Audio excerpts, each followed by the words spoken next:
Hello and welcome to Enter the Dragoner's Den, the official podcast of the Battle Frontier and a Pokemon Go PvP podcast. I am TacoDog8. And I am JetForceGemini.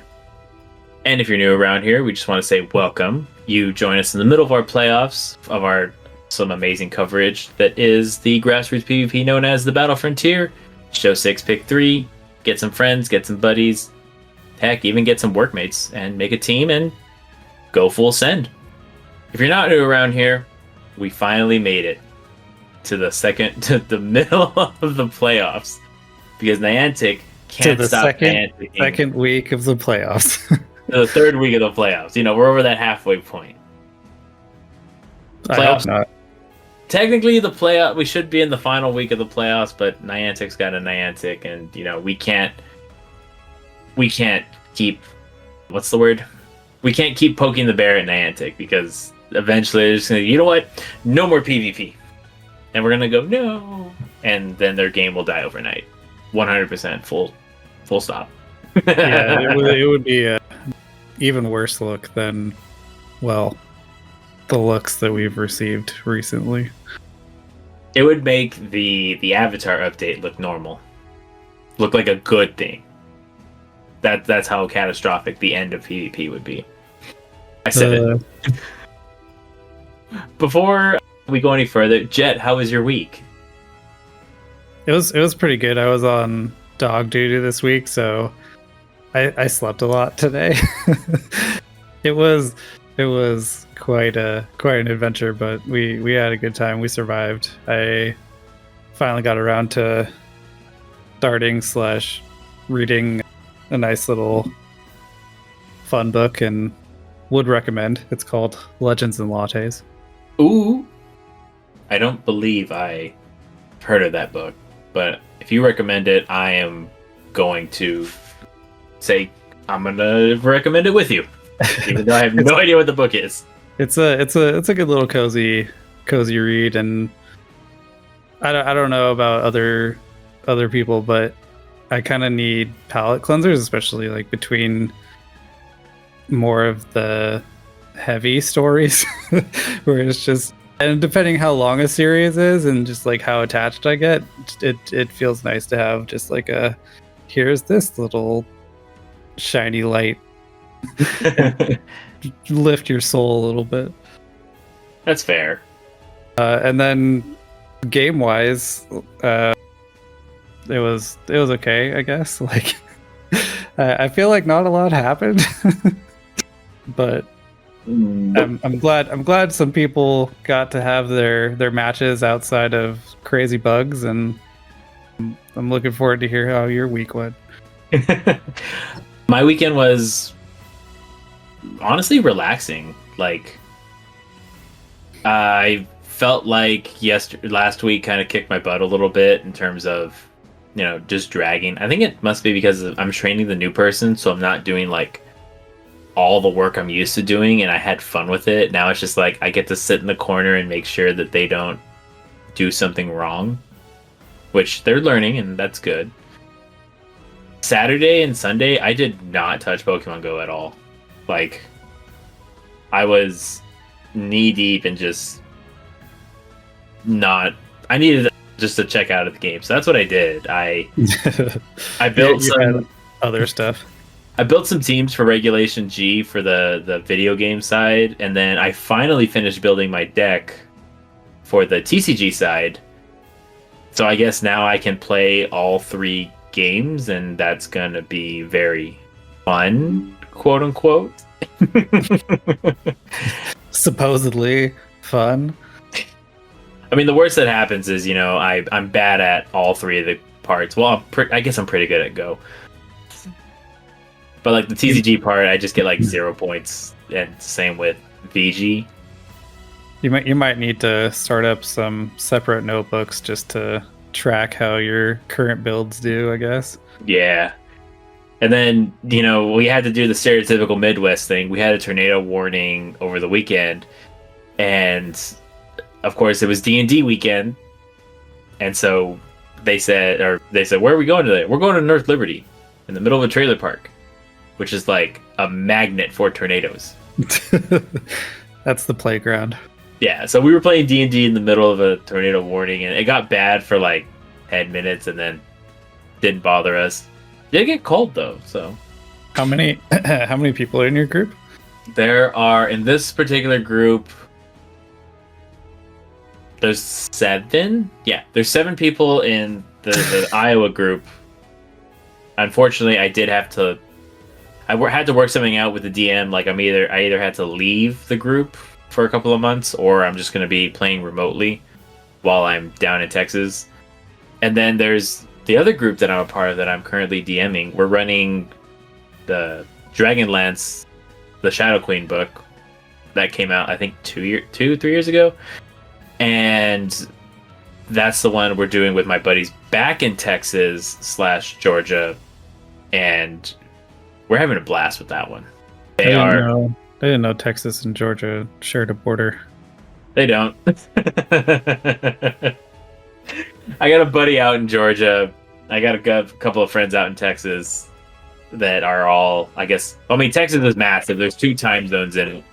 So they're going to, one's in the Mountain Standard Time Zone. The other one is the rest of them are in Central. So other than that, it's been a great week. I'm excited to see what this week brings. I'm in the final 2 weeks. I'm packed. I'm pretty much ready to go to Texas, but I also still don't want to. I still don't want to. It feels weird. It feels like a disruption still. Well, it finally hit me that I'm not going to be able to play in GoFest. Oh, yeah. Well, you can do the global with the rest of us who aren't going to New York. Well, that part, let me rephrase. So I normally play GoFest, and like last year's GoFest was kind of meh because of, I played for the community part, but I'll be down there without. I'll try to find a community, but San Antonio is a massive area, so if you're in the San Antonio area and you know of some good Pokemon Go communities, please send them my way, because I'll need the heads up. Unfortunately, the Silph Road has shut down, so I don't know if the Discord tracker still works. I mean, isn't that what the campfire app is all about? Oh yeah, that's a thing. just do a quick look-see. I guess I can do that too. But other than that, it's a great week. And I started playing, Fallout 76, Helldivers, and Civ 6 because my buddies go, we should all play a game. I said, I don't have it. Well, why not?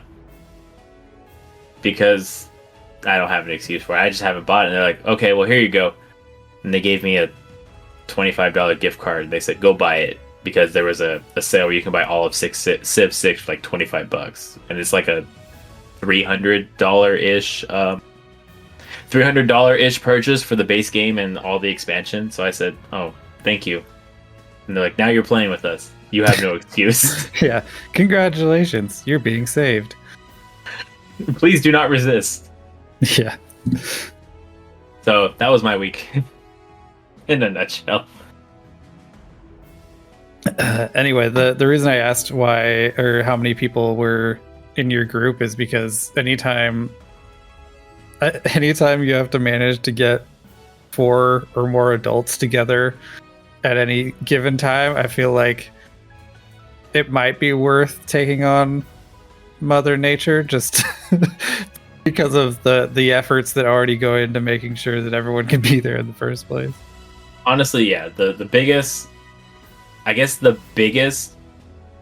enemy of Dungeons and Dragons for like adults is the time. Setting aside that, and we would meet once every 2 weeks, so it's not like it's a weekly thing where, weekly sessions, person misses one, oh no, we might have to cancel. But every 2 weeks we can block that off, and everybody generally has the weekends off, so that's always a good sign. For my personal campaign, the module that I'm running, we meet once a month. So that's like once a month, third Saturday of the month, we play. Yeah. And that's more what I get at is you already have to do all that legwork just to get everyone on the same page and penciled in. Yeah. Have you thought about the backstory? One last thing. Have you thought about the backstory for your hiatus? Is it a training arc? Can there be 80s music in the background? A little training montage. The DM was it depends. If the DM lets me play remotely, then I'm just going to be able to play, the remote part. If they don't, then the arc that my character is going to be is I'm getting in my character is I'm the leader of a mercenary guild, but I suck with money. So the mercenary guild has sent me out, or the financier has sent me out, and they're gonna chew my butt out for going through the expense report like it's candy. So what you're saying is the IRS finally caught up with you. Yes. That's what they decided to go with, and so I'm the fantasy version of the IRS is like you're being audited. Yeah. We need to go over these expenses report. I'm like, look, bro. Look, I took the contract to kill the dragon. The contract. Don't talk to me of the fact that the contract was, they're paying me 50,000 gold and I spent 80,000 on supplies. Yeah. That's the kind of D&D I play. I mean, it's not an adventure if you don't lose money, right? Yeah, 100%.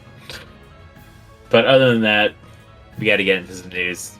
Otherwise, this will be a D&D episode, and we'll touch on all the nerddoms eventually. We already had an interim episode for last week. And that was for news. Not so much. Yeah, that was just news. There was so much. This week, though, we got to do Niantic news, where we have the AR update went live, but did we talk about that last week? No. We talked about that it was happening.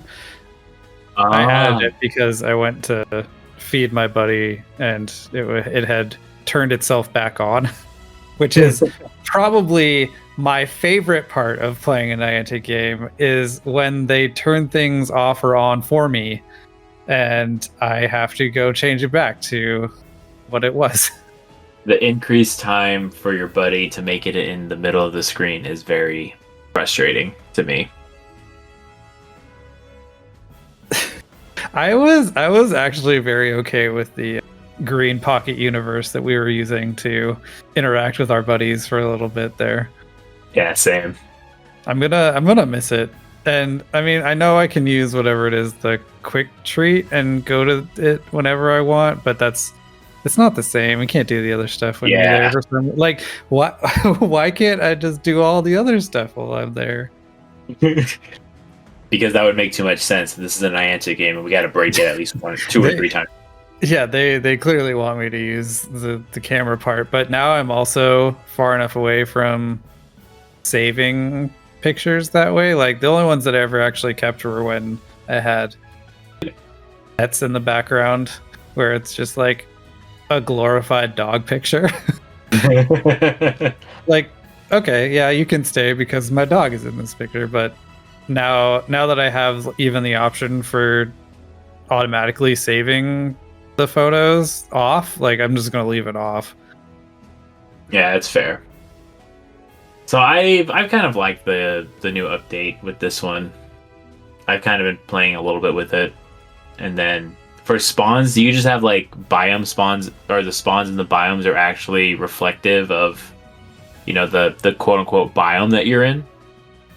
Oh no, for spawns, I'm still kind of have a question mark over my head. I feel very NPC about this because there's weirdness occurring with a few Pokemon showing up when and how they arguably never have, and the intention is kind of the question mark part, where I noticed that cast forms were popping up, just whatever kind, no matter the weather.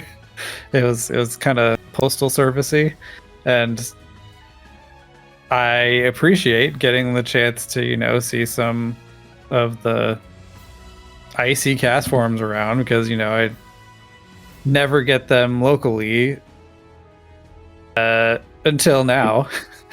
It's still wild to me that the windy cast form does not spawn during the wind.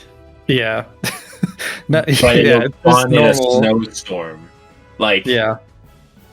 It has to be snowing or foggy, which is one of the least well described weather events.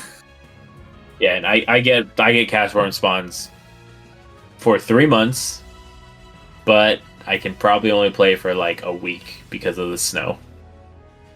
So unless it's a home spawn, I ain't touching it. Yeah. So anyway, the nice thing with that is just obviously that you can now get that whole upper range of cast forms just randomly as far as IVs go. Because like even if you did get the spawn you wanted, it kind of had to be right as the weather was about to change to be not boosted anymore. Yeah. So the fact that they're just showing up unboosted randomly is cool for the PvP side, but it's just one of those things where I saw that and then I saw a bunch of rare spawns around that didn't really or make sense, and I didn't see anything about them related to the events we were having, where I couldn't help wondering like if we just had too many concurrent events where the spawn table was freaking out a little bit. But again, I'm not mad that we had extra rare spawns around. Like it's right. Neat and appreciated, but at the same time we've had so many, or at least so much better communication on what you can expect, and coupled especially with the biome update, it feels like there's just some cracks in the game a little bit, where it's just like, I don't know what to do here. Here's this thing, I guess. And that's so fair. I'm hoping it's not like actually breaking. I hope there's some method to what appears madness, but we'll keep an eye on it. I wanted to chat about it a little bit and see if you'd seen anything weird, especially around this unusually like high density event space where we've had a bunch of pretty big updates occur on top of multiple events overlapping. I would probably say the biggest, quote unquote, or the rarest thing that I've seen is a Chansey. Like when I'm doing my morning or my daily route. But other than that, I still have yet to see a Wug Trio or a Wiglet. But there's a beach biome that I ride through, or quote unquote beach biome. And so it'll pop up when it pops up. I'll go on an actual beach venture. I was pretty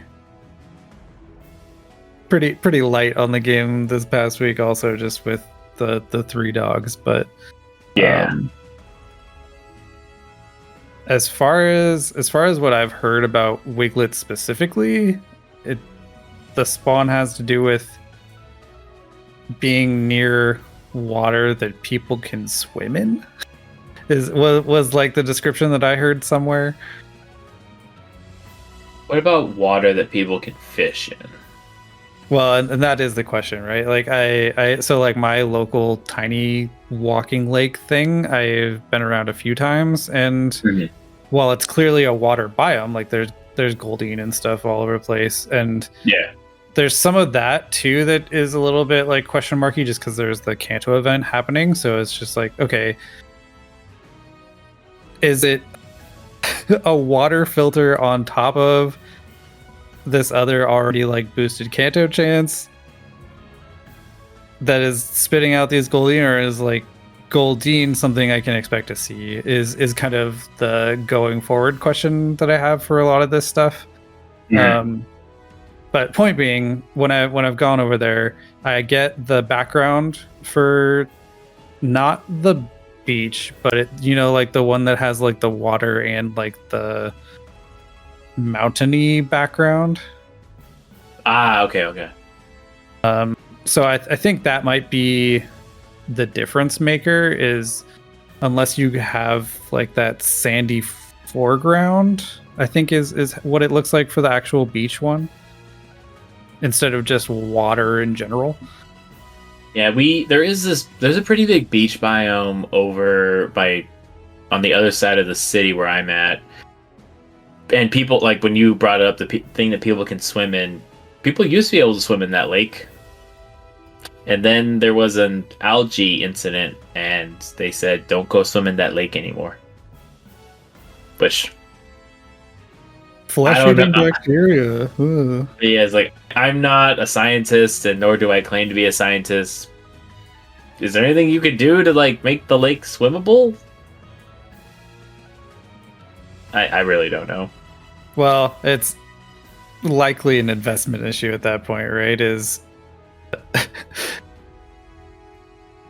Look, I'm not going to throw... My experience with algae is you just wait because it's the ocean. Like, it's just like a cyclical thing. Like, there will be, or especially runoff related stuff, like whenever it rains, like you're not supposed to go in the ocean for a little bit, and it's just like there's here it's usually called red tide, but like there'll be like a bunch of the weird creepy bubbles and stuff.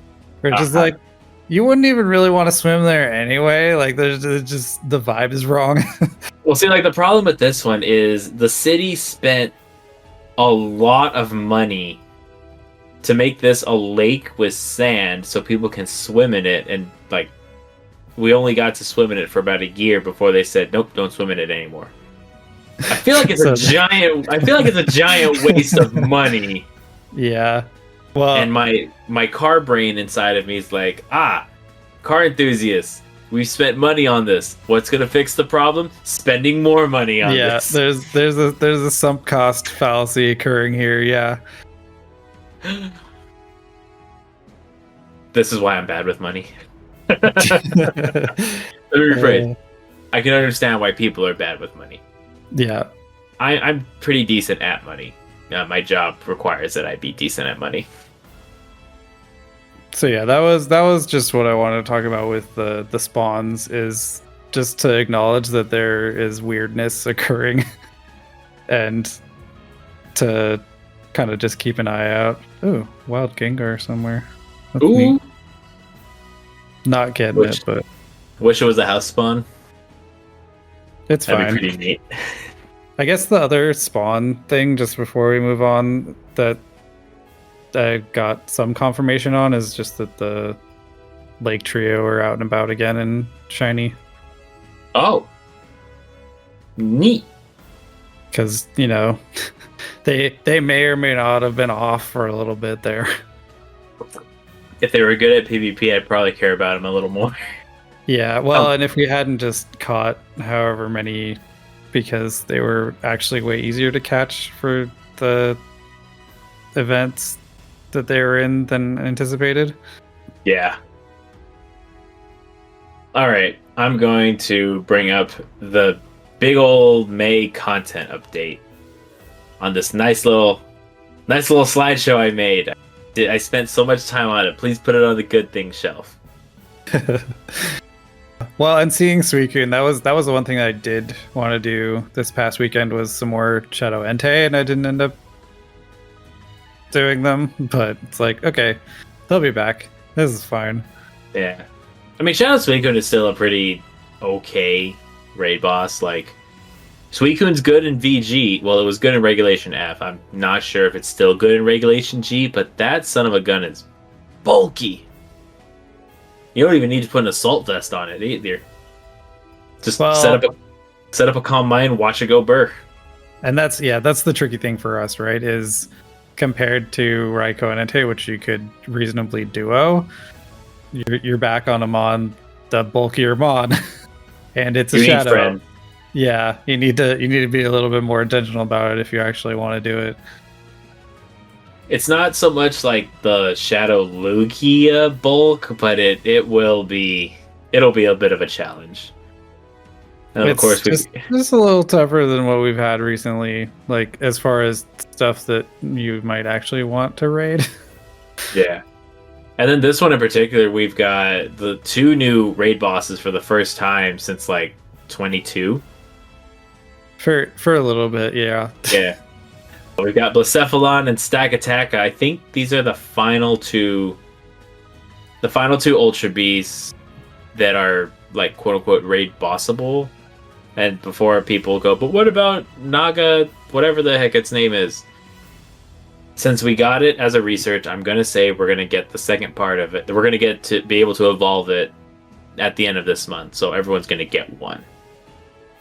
That's at least my thought process on it. At least with that one, it's tradable. Yeah. So you can lucky roll it and such. So with that, we'll have all the Ultra Beasts available in the game finally. I'm a little sad that we're stuck with Blacephalon. What are you talking about? You make Big Head go boom.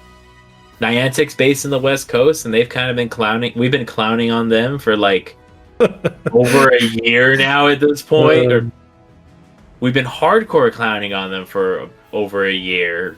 We've been clowning on them since like, I don't know, 2018, 2019. We were the clowns all along. So I think this is well deserved. Like we here in the West Coast or the Western Hemisphere, we deserve the Blacephalon. Stakataka at this point, yeah. Yeah. Do we know anything about them yet, apart from that we get them? No. Oh, they're going to be available May 23rd to June the 1st in the Western and Eastern Hemisphere. And conveniently, it's switched over. So, first things first, Tapu Fini completing the Tapu parts. We have Nature's Madness. That may or may not be... Well, it's going to be a straight-up upgrade then over Moonblast. And the water guns will eventually start chunking. I think it'll be more consistent. I don't know if you can call it a straight upgrade, especially compared to some of the things we've had recently that are just strict, absolute upgrades with the new moves. This one, in this one, I'm glad we get to Elite TM it. Yeah. What I was gonna say is, I think in the Ultra League, I think is Tapu Fini's like sweet spot per se. But I think maybe with Nature's Madness, like it being available, or Tapu Fini getting Nature's Madness, it might have some niche play in the Master League. It'll probably struggle against Origin Dialga. There were a few things when I was looking at the even shields earlier that were odd. I didn't really pursue extra, but at least in the one shield, it does decently. It looks like it'll be a great save swap if you want to invest in the Pokemon that you probably didn't expect to need XLs for. But it was also brought up that at this point and with the next Pokemon we get probably being Poplio, like the better water fairy is just gonna be Primarina. Yeah, that's fair. But having options is good. The really obvious drawback to Fini is still gonna be that you only have the one fast move. Gotcha. And I think at least in this one in particular, if the Battle Frontier staff were able to make Primarina points, require points, we can at least and they make Tapu Fini like 0 points or whatever, they can still kind of fall back on it. So I can see some pluses with it. I can also see some drawbacks, like you said. All in all, I'm very curious to see what it does, and to the people that are going to run Tapu Fini in the Great League, because I know you, I just want you to know and begin with, if you hit me with a Nature's Madness, you are now my worst enemy. Until I see a Bastodon, and then, or a Bastodon Shadow Pick, and then I'll forgive it. Yeah. So moving on into the Mega Raids, we have Mega Alakazam starting on May the 2nd, which is good because I need some candy. Mega Gyarados comes back, and Mega Pidgeot. I only want Mega Alakazam. Okay. What was the other one? The Rivals Week is probably the most interesting of the other stuff coming up soon. The PvP, yeah, of course, for events, we have Go Battle Weekend, May 4th and 5th, which is great. And then Rivals Week also starts May the 4th. And I want to do a quick aside and say, or a quick pause on... be with you. Yes. But Rivalry Week in itself there's going to be more PvP spawns, or more Pokemon that are quote-unquote good for PvP spawning in the wild. So you can build a team using those spawns, or if you need like XLs for your XL builds, play this game, or play that like during that week. Like for your Ultra League Wizcash. Stop it. Stop it right now. The amount of times I've been blizzarded by a Wizcash has been terrible. I just want more Chinese Angus. Also, yeah, fair. So play the Rivals Week. Do we know what the Flock Together Research Day is? We do not. That has not been... We don't know what Pokemon it is yet, but if I have to guess, it'll probably be either Swablu or Pidgey, or flying types in general. Yeah, well, and just now that you say it like that, it's probably going to be similar to the electric event, right? Where it was like 5 Mons or whatever that we had tasks for. Yeah, increased chances for shiny. Yeah, which I like it. I was thankfully able to get a shiny set of all the electrics that came out that day, so that was nice. And then we have Catching Wonders the 14th to the 19th. I think that's going to be like a catch challenge. We have Community Day on, May 19th. That Mon has not been revealed yet. May 23rd to the 28th. But is it Poplio, though? It probably will be. Oh my goodness, I'm going to absolutely not like myself. I'm going to be down there looking for a place to play, like a park or something, so I get as many Poplios as possible. Once again, if you're in the San Antonio area, please help a taco out. Anyway, the 23rd through the 28th, we've got the Ultra Space Wonders event. That's going to be, I think that's around the time when we have... the new Ultra Beasts. And then finally, we have Incense Day, which is... We have Incense Day, which is the... I don't really know at this point. You can drop an incense and have fun playing the game, I guess. Yeah, well, at least it's a little longer duration. It's not just a 3-hour window. Alrighty, so... Like, weird Cleffa Day. Yeah, so that is, I believe, all the news. Oh no, we have one more bit. Raid hours. I thought we were actually going to go to our next bullet, but yeah. Oh, what was the next bullet? Just go battle day. Oh, yeah. Oh, well, first we gotta do this part, because, people care about... No, we don't. There it is! There it is! Take a picture of it! Gigantic special research! Yay! Yay! Alright, I am going to step away for like a quick second, so I will let Jet talk about a little bit of Go Battle Weekend. Hooray! Alright, I'll be back in just a moment.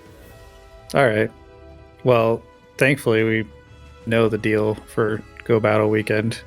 But this time we have Open Ultra League and Great League Remix, so at least it'll be different. The big stuff for Remix is that it's less different than normal as far as just like what's actually been banned mattering. The shakeup is not as crazy. Maybe the weird one that had the dodge is Gligar is still in the mix, and pretty much anything that you built for this season is just double relevant because a lot of the counters are just not present anymore. Looking mostly at Lantern, and the big deal will just be taking care of Carbink business, and both Empoleon and Feraligatr do that. So whatever your flavor of the month water type is, this is the time. And even if you built a Steelix for jungle, that's in top 10 again. Same with our new kind of slot in fighter for everything play Pokemon related. You got the Annihilate chilling up there. So nothing too crazy as far as remix goes. I think whatever your open Great League team is, you've got Pokemon you can slot in. The one, I'm a little sad Taco's not here for this, but the one I was curious about looking at is just Chinchou. Because, there is no Lantern, but XL Chinchou at that firm 1200 CP. It doesn't quite do the same job, but it could be funny, especially for all the kids who've already hit Legend and are just looking for something to surprise people with. Apart from that,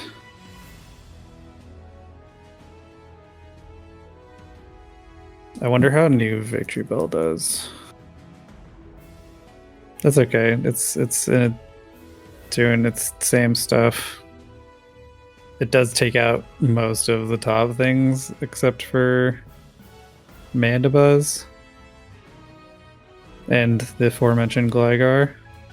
But yeah, one of the few that can chunk through a lot of those top waters and a few other things at the same time.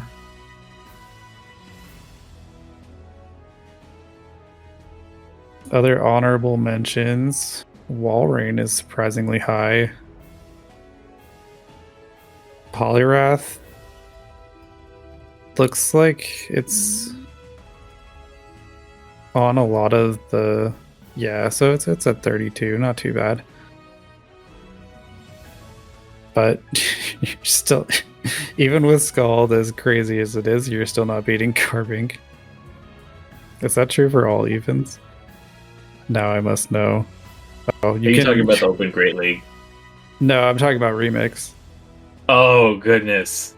I was just looking at the even shields for Poliwrath into Carbink, and you win the 2s. But and nothing else. Oh no. And now here. Sorry, I was gonna say here comes the people that say this is why Carbink is pay to win, blah blah blah blah blah. I'm gonna go. Just stop. You've had more than enough chances to get it, and Carbink's a wild spawn. Well, and I've heard that the real way to get the Carbink done is just to go to a regional event where it spawns all the time. Yeah. You don't have to compete. You can just be in like the area. Yeah. And it's there. Just do the spectator, do some side events, catch the Carbinks. But yeah, the other spice pick that I went and checked on was Chinchou, because Lantern is kind of the infamous omission from Remix this time. It is enabling a lot of the stuff.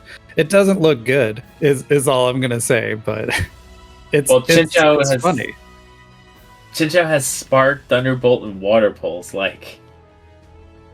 So yeah, it's missing out on that bubble beam damage. But it beats Mandibuzz and Empoleon, Jellicent. What the actual heck is going on? Baby Lantern could be interesting. Oh, this is. It doesn't win a lot, but the ones it does win is like you're gonna see them. Yeah, they're gonna be there. Well, especially like when you said, especially when the top part of the meta is flying, rock, ground. Obviously, I think out of the top 10, Quagsire and Gligar seem and Carpink, obviously, because it just outbolts it, are probably going to be the only three things that can beat it consistently. Yeah. But yeah, pretty much anything you built this season is going to be good for a remix. And that's it. Go crazy. Get all your elos. Yeah, I still gotta start climbing. Because you're in a race, Taco. I'm supposed to be in a race. I'll have a lot of time to do that when I'm on the train next week. Is that reliable enough? I don't know, honestly. That part I honestly don't know. I haven't been on a train in like 15 years. I might be in the minority here, but it always amazes me that the couple times I've met up with Jack, he's played GBL while we were out in public, and I just look on in horror because I never play GBL off of Wi-Fi. Or it's just I don't wanna like have that one extra layer of things going wrong. If he's getting wins, that's all that matters. It would just be way too stressful for me, but it amazes me that, like, I mean, and clearly people do it, but I can't do that to myself. And that's fair. Like, we do what we can on it. And I think that should be it for news things currently. That's okay. That's yeah. Also, I just realized it's the 29th while we're recording this, and I have not received some cards I ordered. I'm gonna be very angry if they haven't gotten here yet. You gotta look into your tracking info.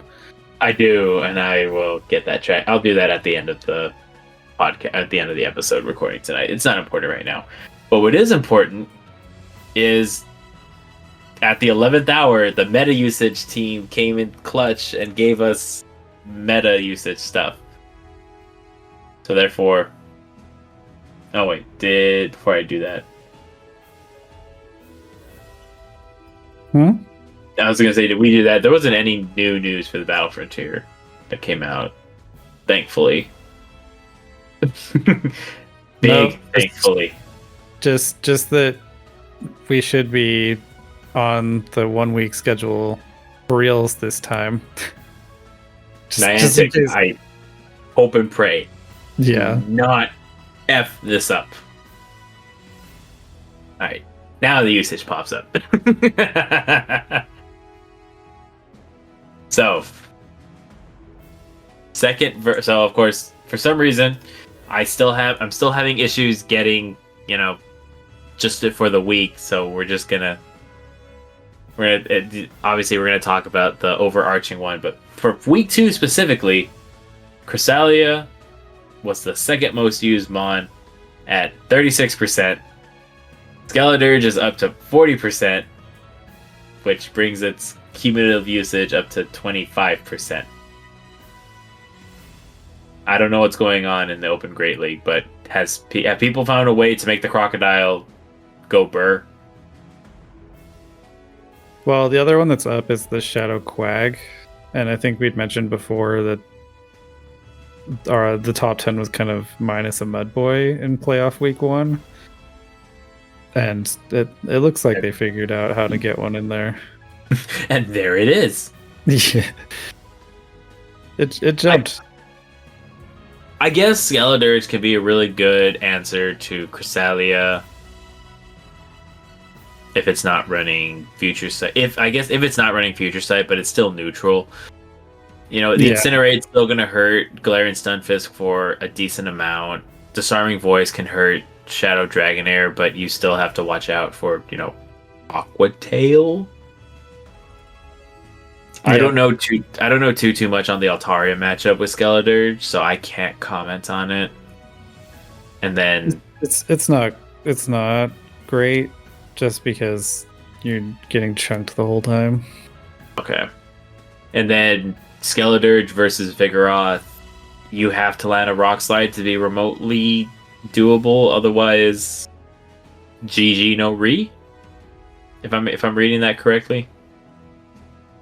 Yeah. Well, and just to comment on Cresselia, like I feel like Skeledirge itself is a big reason why there's kind of been a lean toward Future Sight, even though it cripples you against some of the dark types that you're at least threatening with Moonblast.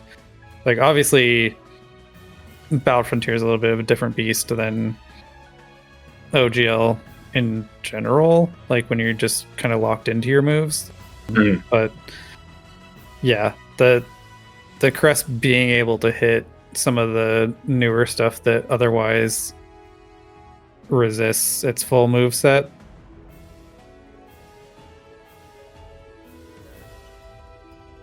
You can expect the majority to still be leaning Future Sight.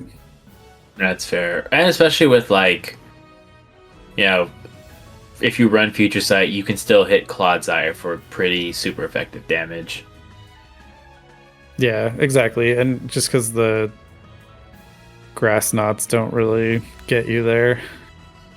Unfortunately, yeah, you don't get stab, and Clodsire is so bulky, even a neutral grass knot isn't going to do a lot. Yeah. So, I guess the thing is you'll have to build two Cressalias, one with Future Sight, one with Moonblast, and that way you're not TMing, or elite TMing between issues.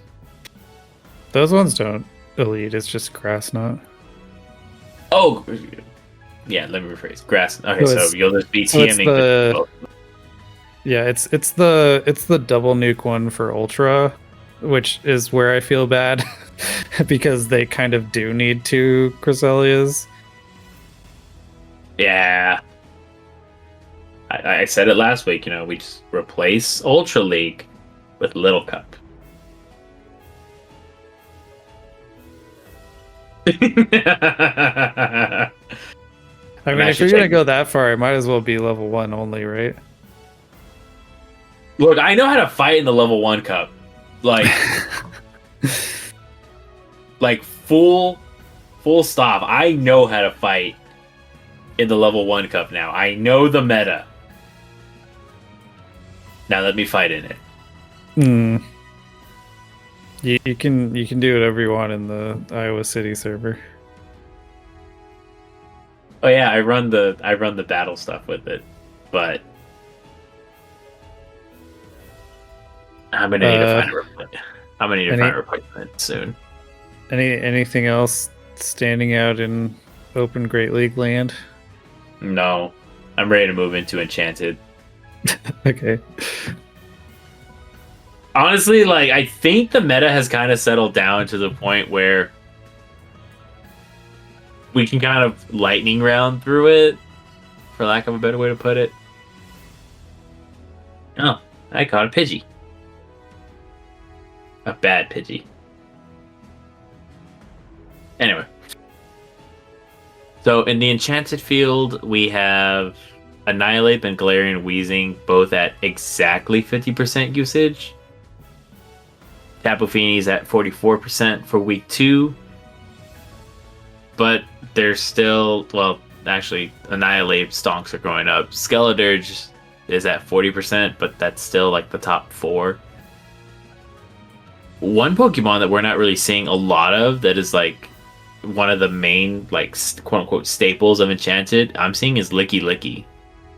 Like, that's way down in 9th, just almost outside the top 10. How's that compared to week 7? I'm gonna go look. It's only down 3% overall.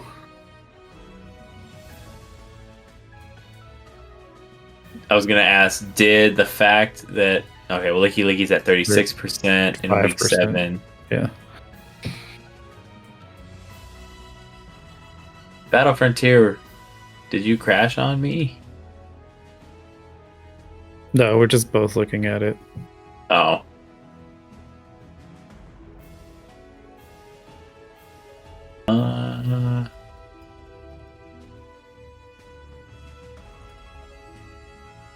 All right, well, that's fine, I guess. All right. So while that loads for me, slowly but surely, or maybe everybody's just looking at it as quickly as possible. There it goes. Refresh always works. Don't spam refresh sometimes. You'll break it. So here we do have there's the double nuke Chrysalia. So it's out. It's 1, 2, 3, 4. It's at 5th place in the top 5 for week 2, which is nice. And then double Mana Buzzer at 32%, and Licky Licky dropped to 30. It dropped 5%, but it's now at 31% from the 36. And Blastoise, unfortunately, is dropping a little too, and I don't like that. Maybe people learn how to play around Blastoise.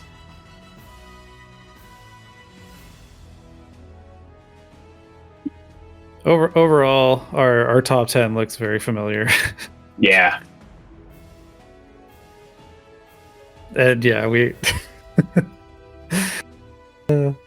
I will always laugh when we go to the Master League usage The Gyarados numbers. show.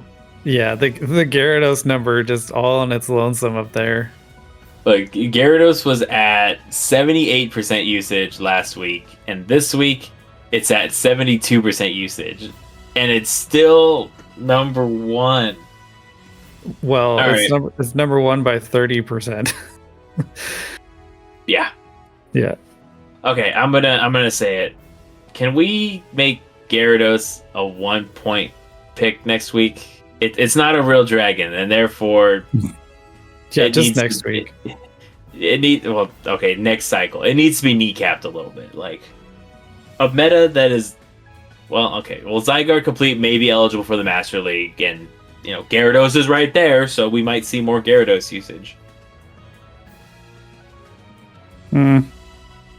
It'll very much depend what Master League actually looks like. I hope this is one of the things that changes the most, is you don't just have like the most shoo-in Pokemon of all time on teams. But yeah, we'll see. I love Gyarados, and I also hate Gyarados.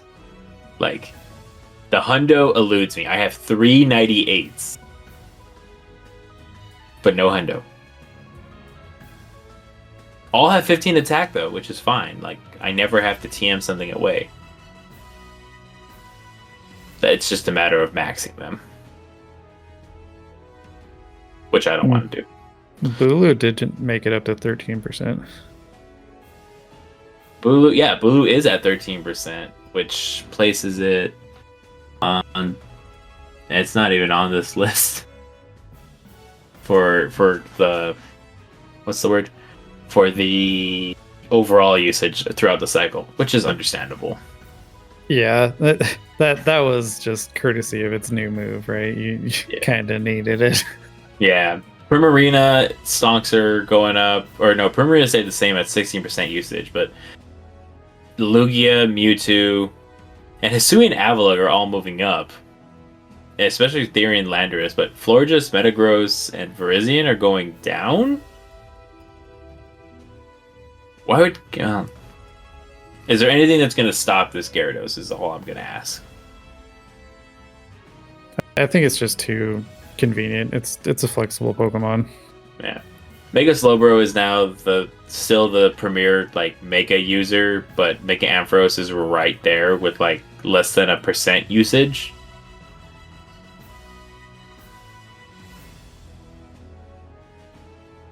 I know Mega Ampharos can counter Gyarados pretty well, but the fact that electric subtyping, or not electric, dragon subtyping can hurt the Gyarados. Is it still is it still close, or is it No, I want to look it up. Mega just Ampharos. to see how much the Dragon Breath does. Yeah. I think it's still pretty one-sided. Yeah, Mega Ampharos still cleanly takes it with one Volt Switch does 20% of damage to Gyarados, so you could essentially Volt Switch down. You're not gonna like it, but I guess it depends what the next matchup is, right? yeah, you could Volt Switch all the way down. You'll be maxed out on energy, and so you can throw like Brutal Swing, and it recommends Brutal Swing and Thunder Punch, so you'll have enough to throw into whatever you want. The spam. I mean, 96 energy. You have Thunder Punch, which costs 4. Both moves cost 40, so you're throwing. I mean, you're at 40 HP, but you have enough for 2 Thunder Punches. So whatever comes in, you're smacking it, and then you might, get deleted, but yeah, it's there. Like, it's an option. I'm not a Master League specialist. I don't claim to be a Master League specialist, but I am gonna just throw my 2 cents out there. If you are a Master League specialist and you want to correct me, please do it down in the comments down below. But be nice. I read those every now and then. I do wonder if going into next week we see a few more of the side grade Premier Mons just kind of show up. I feel like whenever we actually get a rotation, it can change up the show 6 a little bit because people get more comfortable or they have something that they built that they want to get some more mileage out of. Yeah, that is a very excellent point to bring up. Where it's like Galadirge, I don't think is even on the list. Or if it is very far down. For the playoffs, I'm seeing Skeledirge. So the Mad Lads running Galarian Zapdos at 1%. I salute you. I do not see Skeledirge on this list. So it might show up. It's fairly popular. Same with something like Magnezone, right? Mm-hmm. Magnezone, I can see a case for. Is at least on the list. Yeah. All right. Serene Cup that we can summarize in 5 seconds. Yeah. It's still Serene Cup. Serene Cup do Serene Cup things. It is exactly the same. It's giving me Ember Cup like vibes, but it plays better than Ember Cup. Yeah, I guess the weirdest thing, especially with how Serene Cup started, is just the fact that Samurott is down with a single usage. Yeah. Again, that doesn't mean as much now that it's the playoffs with so many fewer teams, but it's like that was a fairly popular Mon in the beginning and has really fallen off. Yeah, poor Samurott. Too bad, so sad. Yeah. And then finally, Primordial Cup, where it's now the Cradley show. All hail Cradley. Cradley reigns supreme. It's dilly time. That's pretty much all I'm going to say. Well, it's our usual heroes, like even more than Master League. Yeah. It's like there's how do I even talk about this? Like the distribution is just packed all the way up the top. Yeah, this one's very top heavy. We see our winners in this one.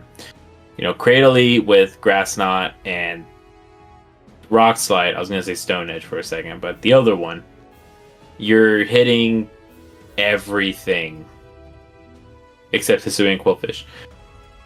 And the only thing you have to deal with is the fact that it's a little bit slow. Yeah. But if you give it, a 1 bullet seed lead, you get a favorable lead, whatever. You're just it's you win. That's it. Obviously, if you're in Primordial Cup and you want to prove me wrong, that's fine. Hopefully, we can go and find some interesting change-ups to the usual suspects, because I feel like as soon as you have 4 or 5 mons that feel locked in, that you can do a lot with your last 2, just because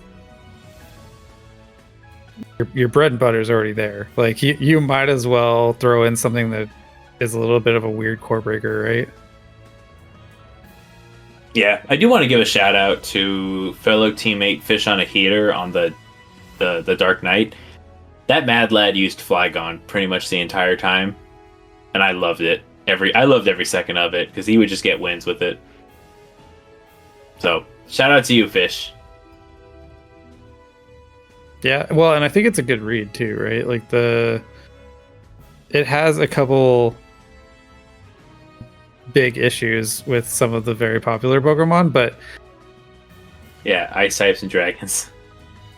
Yeah, apart from those couple, like the main ones though, looking pretty good. Like to me, the one you should probably mention is Melodic is the kind of notable exception. Yeah, Milotic has a little bit of the Gyarados factor, getting access to a dragon type move, and it is not a dragon.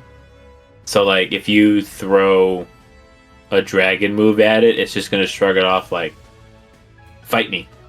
Yeah. But even then, like, you're really only scared of Cradleese, Grass Knot, and Charjabug. You can tank pretty much everything else pretty decently. Which is weird for a great League Milotic. Yeah.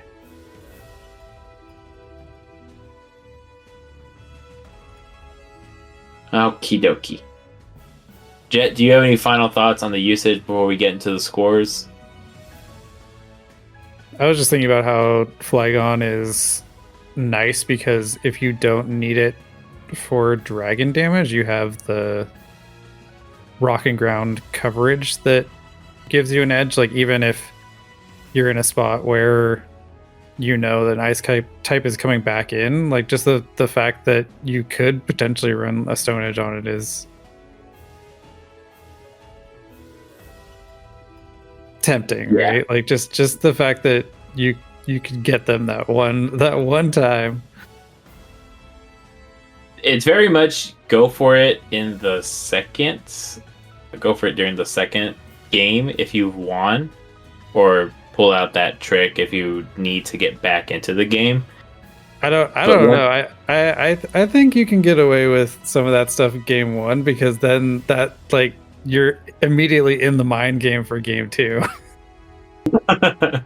But that's also coming from someone who ran Solar Beam, so I remember that Cherub Solar Beam. Well, I did that a lot. Yeah, for me it was the Jumpluff, but yeah. Oh yeah, I forget Jumpluff gets Solar Beam. I'm so used to it doing other things. Yeah, well, and it's got the bulk, but yeah. Anyway, we can look at some actual matches now. All right, I'm pulling it up now. Boop. Yeah, sorry. Like I said before, top 8. I'm not gonna say you don't matter, but you kind of. We'll get to that in the second. Oh, you mean the bottom ones? So yeah, bottom like 9 through 14, but we'll talk about it. So in round number 2, we had Elite TMs defeat Born from Ashes 15-6. SoCal Swallow Gold upset Pogoats 13-8. Inferno or LU Origins defeats Inferno Overdrive 12-9. Taco, it's literally right in front of me, and you're still missing up scores. SoCal Swablu San Diego upsets the Cool Cats 11-10. Did not have that one pegged. A9 Elites rebounds after their battle against the Elite TMs and defeats Bad Mewtwo's 11-10. SoCal Swablu Blue defeats Team Beginner and Winner in 11-10 matchup. And finally, Antimatter Go stops the SoCal Swablu sweep with a 12-9 victory over Coastal. So for those playing at home, there were only 2 of the 7 matches that were not upsets based on seeding. So if you have this in your bracket, there we are. Yeah. So I'm gonna delete myself because Jet, you're honestly fine keeping your, or not delete. I'm gonna hide my webcam for a little bit. Here's what the standings look like after 2 weeks. We have Elite TMs doing Elite TM things, averaging 16 whole points a week. San Diego is putting on a clinic and being above the gold team, which is interesting. And then we've got Gold and LU Origins are right there. For the 1-loss teams, we have Inferno Overdrive having honestly 3 points over. Okay, now I actually have to remove your webcam for a second. So we have 5th, Inferno Overdrive, Pogoats, Born from Ashes, and Antimatter Go all fighting for, two points separate them. SoCal Swablu Blue and A9 Elites, unfortunately, are a little bit behind. I'm not going to say they're too far behind yet. We have to see how they play out this week. And then Bad Mewtwo's showing they can still get points, but they can't turn those points into wins for some strange reason. Actually, no, it's not some strange reason. We know that the 2 weeks that they fought have been absolutely hard. And, of course, SoCal Swablu Coastal only getting 12 points after, unfortunately, only putting up 3 in a SoCal Swablu on SoCal Swablu Violence in Week 1. The cool thing going into round 3 is we have just the top 2 matchups are your 2-win teams, so there's none of the overhang weirdness there. Yeah, going into round number 3 with Elite TMs fighting SoCal Swablu Gold, this can kind of solidify, depending on obviously scores. If SoCal Swablu Gold wins, it can put them into contention if San Diego defeats Origins, which I'm not saying it'll happen, but they're 2 very evenly matched teams at this point. Wait, I gotta talk. Yeah, no, San Diego is playing Origins, and then Gold is playing Elite TMs. That is that is the one tricky bit with the round view. It is very hard to tell, just at a glance, which Swablu team is playing. Yeah. And even with at a glance, you gotta click on it. I do want to point out in round number 3, I really feel bad for A9 Elites because they have the Pogoats next week or this coming week. I cannot feel bad for them after their upset over Bad Mewtwo's. To me, that was the hey, we're here punch, because Bad Mewtwo's were already in the position of they should have been fired up. they should have been looking for that pretty crushing victory, and the fact that A9 Elites felt the same, and even though they had been up against the Elite TMs and Elite TMs did Elite TM things, I do not feel bad for them. I am excited, actually. Well, the reward for Bad Mewtwo's is they draw Team Beginner to Winner. Yeah, we have some highly let's call this bracket breaking matchups occurring here at the bottom. Right, who would think Cool Cats, beginner to winner, and Bad Mewtwo's would all start 0-2? Yeah. That's rough. I did not have that on my bingo board. Well, and that's that's the beauty of it, right? Is there is the prescribed how things quote unquote should go, and presume would go, and then this stuff happens. Yeah. And at this point, like, it's, I don't really know how to, like, what to call it. Like, obviously we have Born from Ashes and Antimatter. You know, that's a pretty even matchup in itself. Like, just looking at the seedings, likewise, Elite TMs and SoCal Swablu Gold is doing better than Cool Cats, and they were in the same pool, is kind of jarring, to say the least. Yeah, that is gold. Okay. I have to look at. I have to go back and look at these. Like, get these San Diego or get these SoCal Swablu teams. Yeah, just kind of picked out a little bit, right? Yeah, because you have to click on them. Then, what if I just ask politely that the SoCal Swablus, like, come up with two different logos that isn't, like, super tiny? Because you got the SoCal Swablu Gold, which is, you know, just regular SoCal Swablu, and then you have San Diego, which has San Diego on it, and then you have Blue, which is just the blue one, and then that is about it. I'm sorry. If anything, we should probably be keeping an eye on Coastal this week.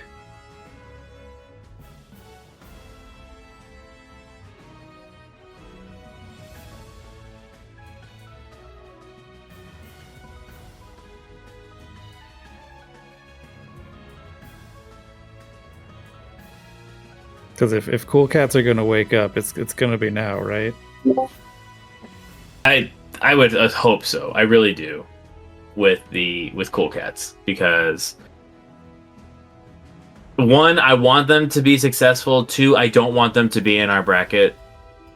Just, I don't want a upsetty spaghetti type situation where they just go on an absolute tear. I want our team to fight somebody who belongs in the premier tier. At the same time, if they're in our tier, I will 100% make sure that we come out on top. And if nothing else, it's just a good opportunity. Yeah. The Cool Cats, I do know that they have some very, very, very good battlers. There are... I actually got to play Ramberto in GBL this last week. Oh, nice. That was a nice surprise, actually. We had a good match. Did you win? I did win that one. Okay. So yeah, they like I said, they do have some very good talent, very great battlers. If they happen to get in our tier, like I said, I wouldn't not like it. But I am gonna say that I'm not gonna make it a walk. We're not gonna make it a walk in the park for them. Well, and this kind of puts us back at the math ain't mathin' scenario, though, where there just aren't enough playoff teams to actually fill the bracket, like all of the different tiers as it stands. So it's just I am guessing that we probably won't have to deal with them anyway, but well, we'll find out. If they happen to go 0-4, that will drop them pretty much in ace tier. Well, my argument is I doubt any of these teams will be in ace tier. just based on the math. Okay. Well, if I'm not a Battle Frontier staff member, thankfully, so I do know that whatever they decide to do, we'll be the first ones to, or we won't be the first ones to hear about it, but you'll be the first ones to hear it on podcast form instead of reading it, because yeah, let us do the work so you don't have to. We'll have a nice chat, yeah. And, you know, hopefully if we ask very, very nicely, we can have a staff member give us that information by them coming on the podcast, or, you know, they just give us the information and we report it. Shameless plug, Battle Frontier staff, and if you're listening, you know, Greg, we would love to have you back on. You know, come back, please. Come back, God Emperor Greg. The coolest cat. Yes. Did you have a matchup that you wanted to check in on? I kind of want to dive into that bull cat upset. For me, it was like, obviously it's great to check in on the home team, but yeah, the other one that was obviously eye-catching for me was the A9 upset. That one really came out of nowhere to me. You know what? I kind of want to change. Oh, wait. That was on the losing side. Boo! I was going to say, I kind of want to do the bad Mewtwo because I see a wild pick, but it got swept, which made me big sad. Okay, well, we can check in on the wild pick. I'm checking both just to make sure who has the wilder team. And the winner is A9. Alright, so let's do this. A9 Elites versus Bad Mewtwo's. So firstly, in the Bad Mewtwo, in the Great League slot, we had Pulsator 27 for Bad Mewtwo's go up against Slowpoke B. Pulsator brought Trevenant, Mandibuzz. Okay, slow. What? Oh, Pokeslow. What did I say? Pokeslow? The other way.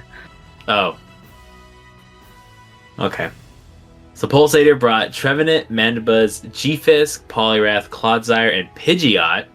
Shout out Pidgeot. The best bird. No, I will not elaborate.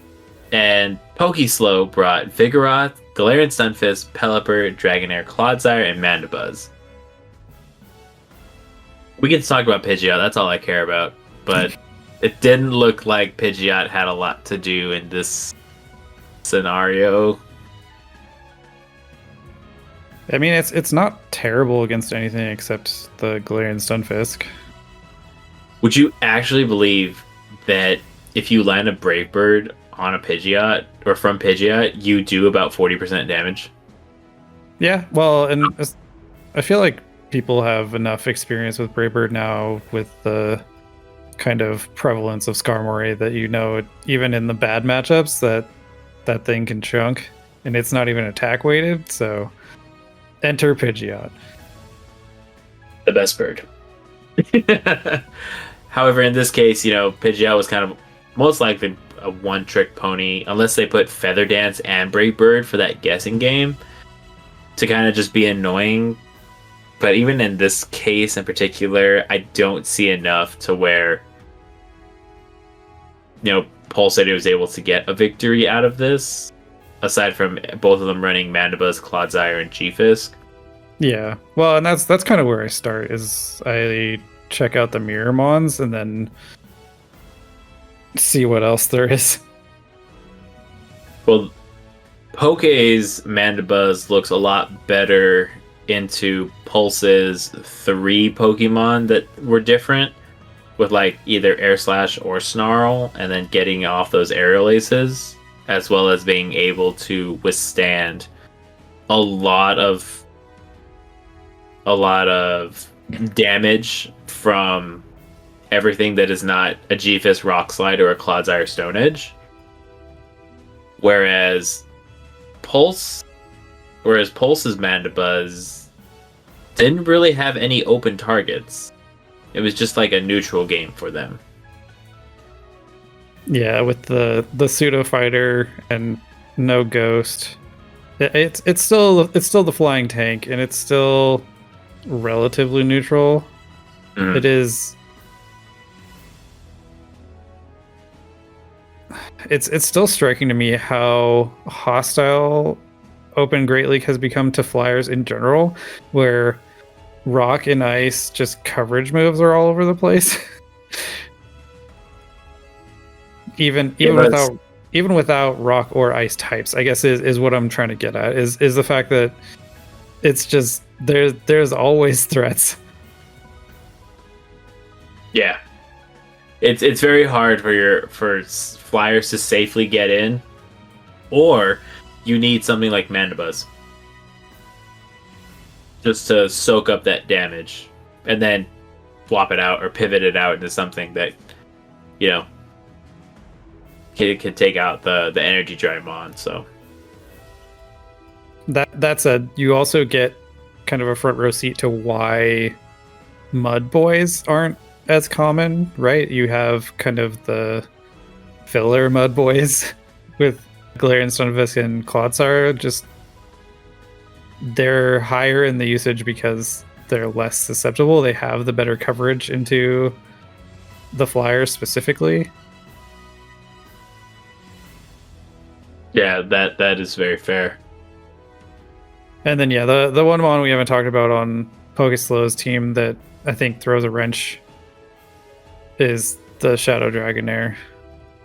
Yeah, Shadow Dragonair forces switch. Just everything that is not G-Fisk is getting hit for neutral damage. And even with like G-Fisk being there, Aqua Tail is a thing. So it's not completely safe. Your call out of Dragonair getting getting that of shouting out Dragonair, I think that might have been the reason why there was a 3-0 in this one. I think you have the right support for it too, right? There's decent fast move pressure on Polyrath Trev, and you already called out the Mandy, right? Yeah.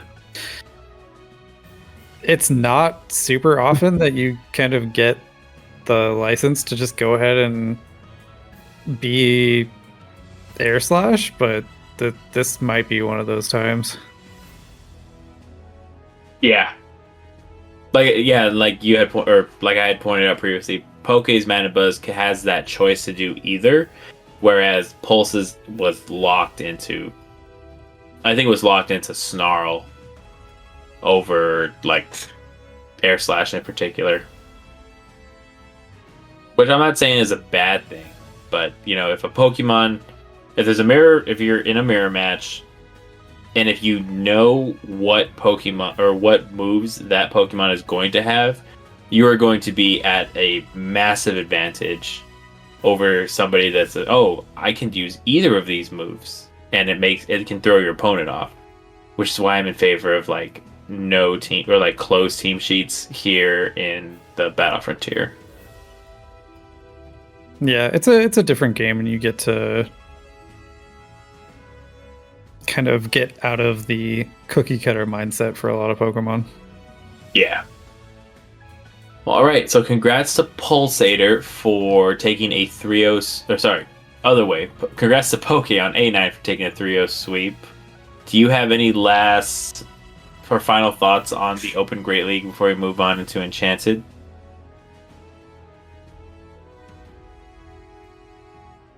I'll be curious, just especially since we're gonna check in on Open Great League at least one more time, if this kind of build is what we can expect. The secondary flyers seem to be and then the fighters seem to be kind of that point of flexibility where you have the very beefy core mons that we talk about in like the meta usage, but then when it comes to actually fleshing out the rest of the team, I'm wondering if this is a style that we'll see more of. Yeah, that's fair. So, enchanted time. This one had. It's so enchanting. This one had Yuri Avenger of Bad Mewtwo's go up against Hester Nation of A9. Yuri brought Jellicent, Overquill, Licky Licky, Double, Glaring Weezing, and Dragalge. And Hester brought Tapu Fini, Double, Greninja, Galarian Weezing, Skeledirge, and Shadow Ampharos. Right off the bat, I do want to shout out Yuri for not bringing Tapu Fini or Skeledirge and taking a 3-0 sweep. Now we get to find out why. Yeah, now we need to look. I'm such a fan of Dragalge just in general, so I love when it shows up. Before I forget, Overquill has the exact same moveset as Hisui and Quillfish with like Poison Jab or Poison Sting, right? I don't know about fast moves. I thought you were going to ask about charge moves. No, I was mainly talking about fast moves because my thought process was going to go. It does. Okay. So that Poison Jab into Tapu Fini and Galarian Weezing. And then Shadow Ball Aqua Tail. I think Overquill might have been the unsung MVP of this one.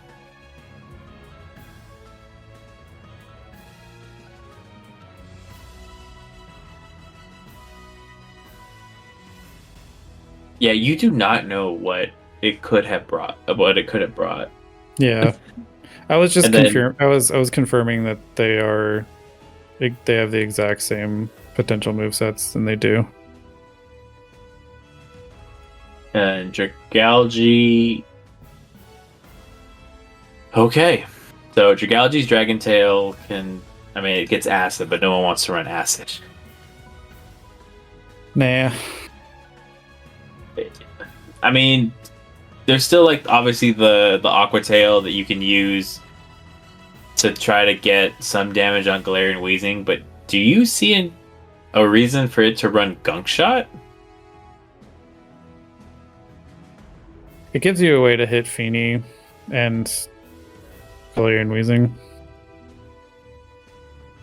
Yeah, so you've got 2 poison type to 3 poison types. Well, Galarian Weezing technically functions more as a fairy than. Yeah. It can get Sludge, but seriously, who runs Sludge? I will say, I don't think matchups get a whole lot better for Greninja than this. Where it's got a decent look into a lot of these. Like it's one of the main targets for Dragalge, though, at least with the Dragon Tail damage being meaningful, and then the same with Double just doing double things. I think with Greninja, like, you had to have landed at least a boost to get off those Hydro Cannons. Yeah, well, and I guess it doesn't have the traditional target of the Skeledirge, where there's not anything specifically weak to Hydro Cannon, but there's also not a lot of things that are specifically strong into it. Where it is at least resisting like literally all of the Jellicent and then fast move pressure from Licky, but yeah, I think Greninja might have just been a scratch for this game. Unless you want, like I said, to take that risk to get a boost. I just want to count it out. Like there's so often when you have the Glacier Ultra League Pokemon, it can just feel super overwhelming to try to bring them. But I feel like this is pretty tempting. Especially since you kind of had the Overquill call out, right? Like most movesets, you're resisting both charge moves. Good point. I mean, you're still taking decent chunks from poison jabs, but it's also taking full neutral from Hydro. I think the triple poison line with Overquill, Galarian Weezing, and Dragalge, because each of those Pokemon do something different despite them all having the poison subtyping, or the poison typing in general, was able to kind of overwhelm, the Feeny, the Weezing, and the Greninja. At least that's how I'm looking at it. Like, well, and you can maybe reorder it a little bit, where the answer for Galarian Weezing on Hester's side is like at least the hard answer is Skeledirge. There's the mirror, and Feeny is fine, but Feeny does Feeny things. but that whole crew gets answered pretty well by the Overquill. So I do like your call out just of that pairing, and then you can mess around with who you want to fill then that third slot. I can respect it. Whether it is double for more neutral into the fairies, because again, the mileage for Dragalge is really the Dragon Tail, because it takes so long to get to the charge moves.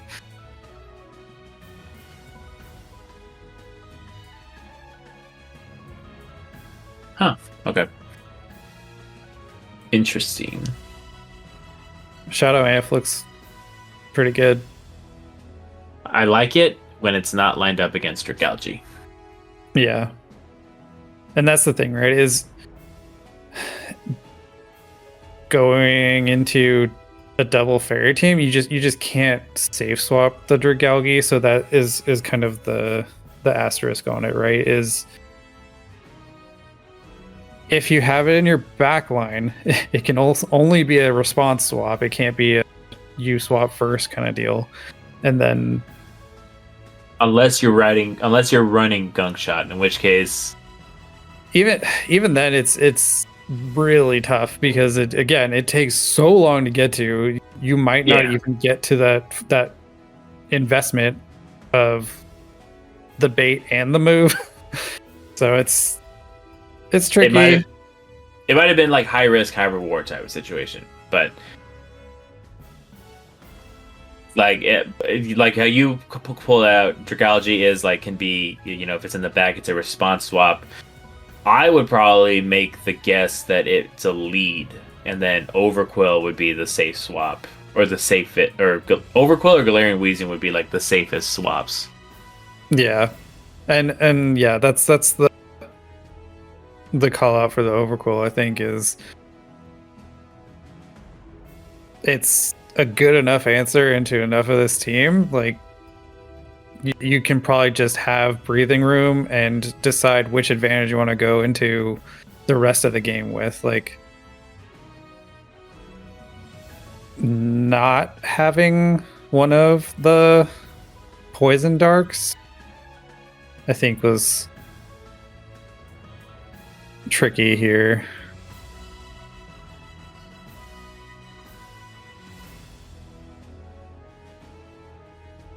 Alrighty then.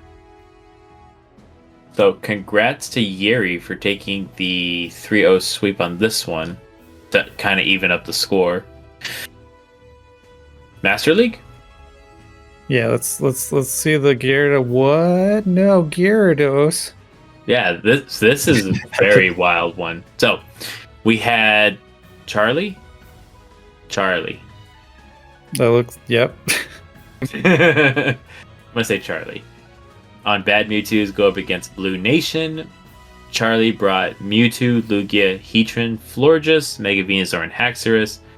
And Blue Nation brought Zacian, Hero Form, Palkia, Golisopod, Mamoswine, Mega Alakazam. When are we getting what? Oh, Crowned. Your guess is good. Oh, as soon as they figure out a way to implement it. And then Lugia for the final slot. Charlie took a 2-1 victory over Blue Nation. We're gonna find out why. Do you think the Zacian was double nuke?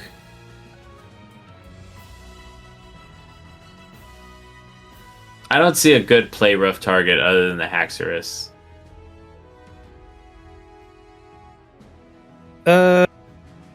Well, the nice thing about play rough is you don't have to debuff yourself.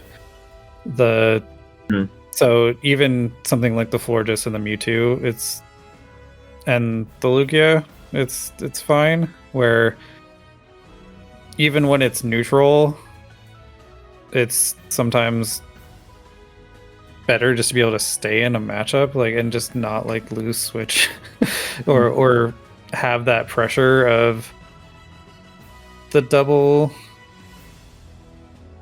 Well, that would be what Lugia is for, as like your safe switch, because it's the tankiest thing on this team. I guess I'm not convinced you want Wild Charge just for Lugia. Fair. Kind of looking at, I guess, first glance gave me the Wild Charge usage, but yeah. Well, I appreciate it just because you're looking and seeing only one dragon, and that's kind of where play rough comes into play most often, right? But I'm also looking at like Blue Nation side. I see Golisopod with Shadow Claw, Mamoswine with Powder Snow, Mega Alakazam with Shadow Ball. It can learn Shadow Ball, right? Yeah. Okay. So I'm not going crazy.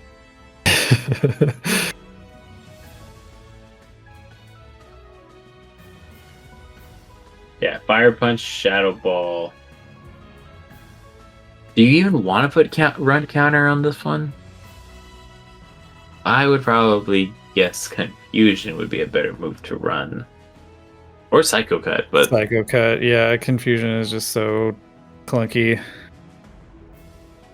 Psycho Cut to get the Shadow Balls faster than Lugia. Wait, do you even outpace? On what? I was gonna say, do you outpace Lugia to Shadow Ball on... Yeah, no, you don't. You just get absolutely kicked in the face.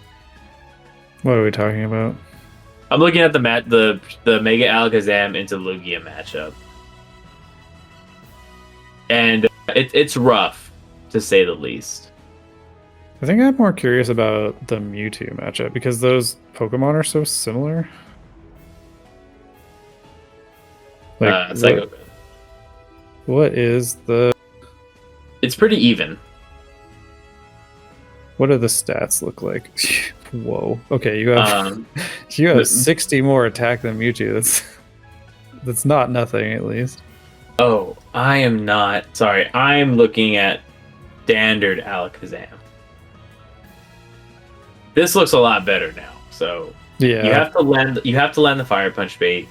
Yeah, well, and that's maybe the thing that matters when running Alakazam is literally your only bait move is Fire Punch. Everything else is Nukes. Nuke. So I looked at the Mega Alakazam and the Lugia matchup. It's a lot closer now. But yeah, so with Mewtwo, you have 60 more attack, you've got 20 more defense, your stamina is still absolutely doo-doo. Yeah. It's it's not stacking up, but you are winning CMP over so many things. Yeah. Now just wait for when Mega Mewtwo Y enters the field. It won't, right?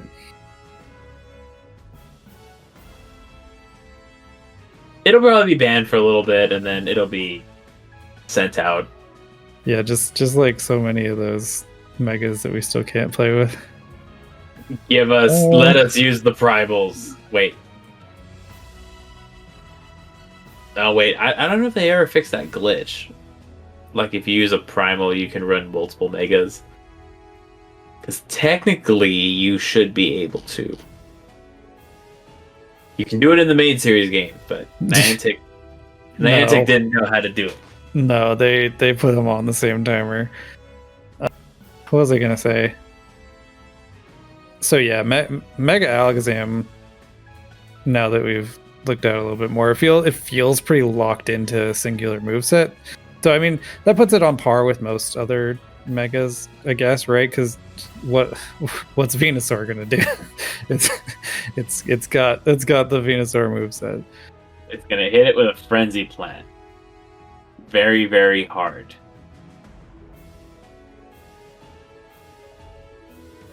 I kind of want to see the matchup now. Mega Venusaur beats it. I was more referring to just as far as moveset goes, like there isn't going to be a whole lot of variation there because it's not like Venusaur has coverage moves. Got Solar Beam. Anyway. Yeah. But yeah, I see what you're meaning on that one. So I think in this case...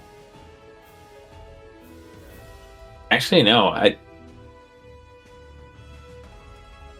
You can take the 2s as Alakazam, just with the Fire Punch spam.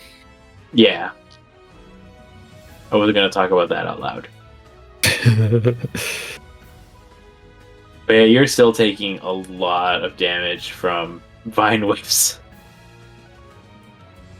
Yeah, so that HP that you mentioned at the beginning, yeah, that's probably the biggest drawback to Mega Alakazam is while the other stats change, the HP sure doesn't. Nope.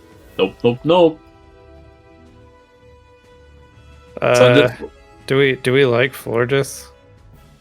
I like Florges. It's got a target in Palkia, and it does. I keep forgetting this. Florges is like pretty much a one-trick pony with like all fairy moves, right? Yeah, it very much stays in its lane. Like you can do Vine Whip or Petal Blizzard, but this is, and maybe that's like part of the problem here is that there's no fairy resist at all. Yeah, everything's getting hit for neutral or better, so Florges might have been the unsung MVP on this one. Or at least, yeah, Fleur just feels like a wrench. Like, I don't know if it can take on Alakazam, for example, but now I need to find out.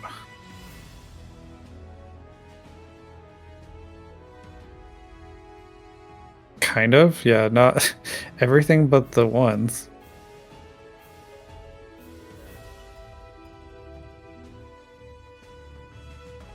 Yeah.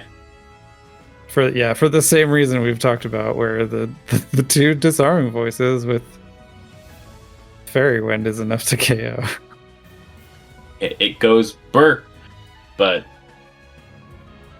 and that's also the disadvantage of the Mega Alakazam set is when you're locked into a non-stab nuke, you are losing out on some of these neutral matchups. I feel like is just kind of what happens. Like you need that super effective multiplier to really nuke effectively. Yeah, that'll do it. Alrighty.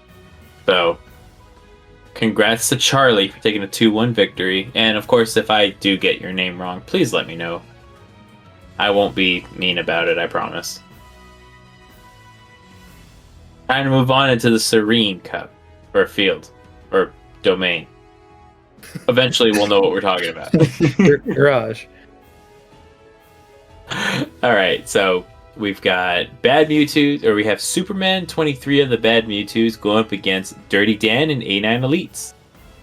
Superman brought Munchlax, Azumarill, Alolan Raticate, Defense Deoxys, Jellicent, and Shadow Quagsire. And Dirty Dan brought a Whiscash, Alolan Raticate, Tentacruel, Furfrou, Jellicent, and Noctowl. Got that shadow cash. I don't see a lot of. I mean, I guess I don't. I was gonna say I don't see a lot of targets for it, but when you're a shadow, who really cares, right? When you got that shadow scald, it doesn't really matter. So here, Dirty Dan did take a 2-1 victory,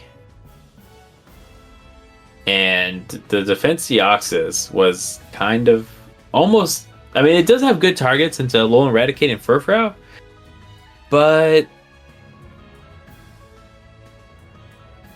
And the Tentacruel.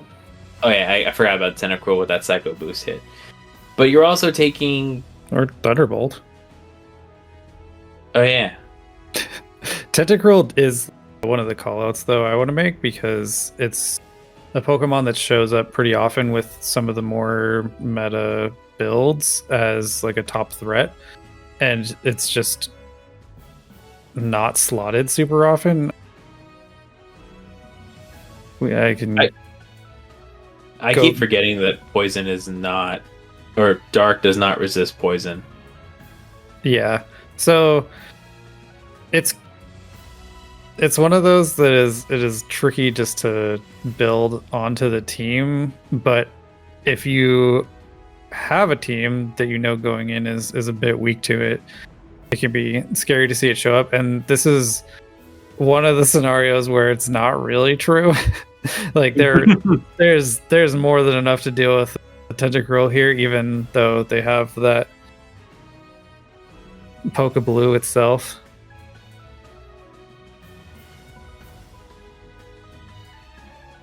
That's a call out.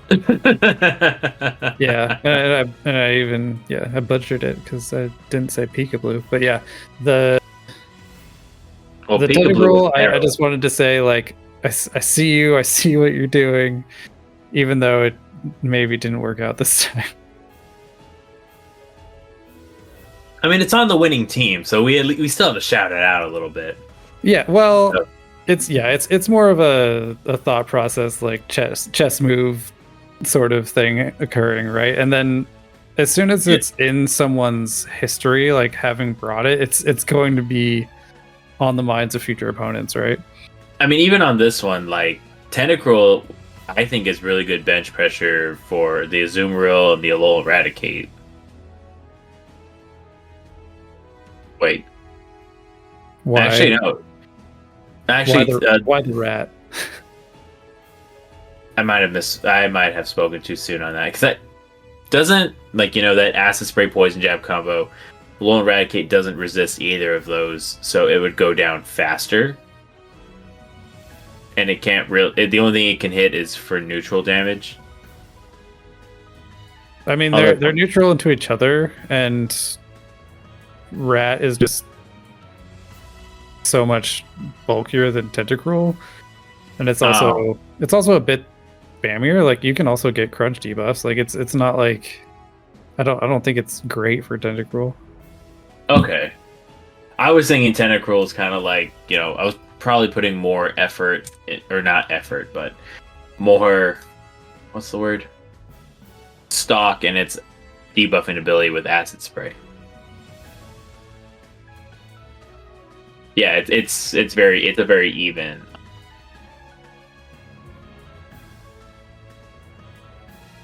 It's a very even scenario. You go straight Scald. You don't win it too comfortably, but you can go straight Acid Spray and essentially Poison Jab. Oh, I'm in the 2 shields. Let me go back to the 1 shields. Oopsies. Okay, so yeah, it's very close. You can go straight Scalds and win.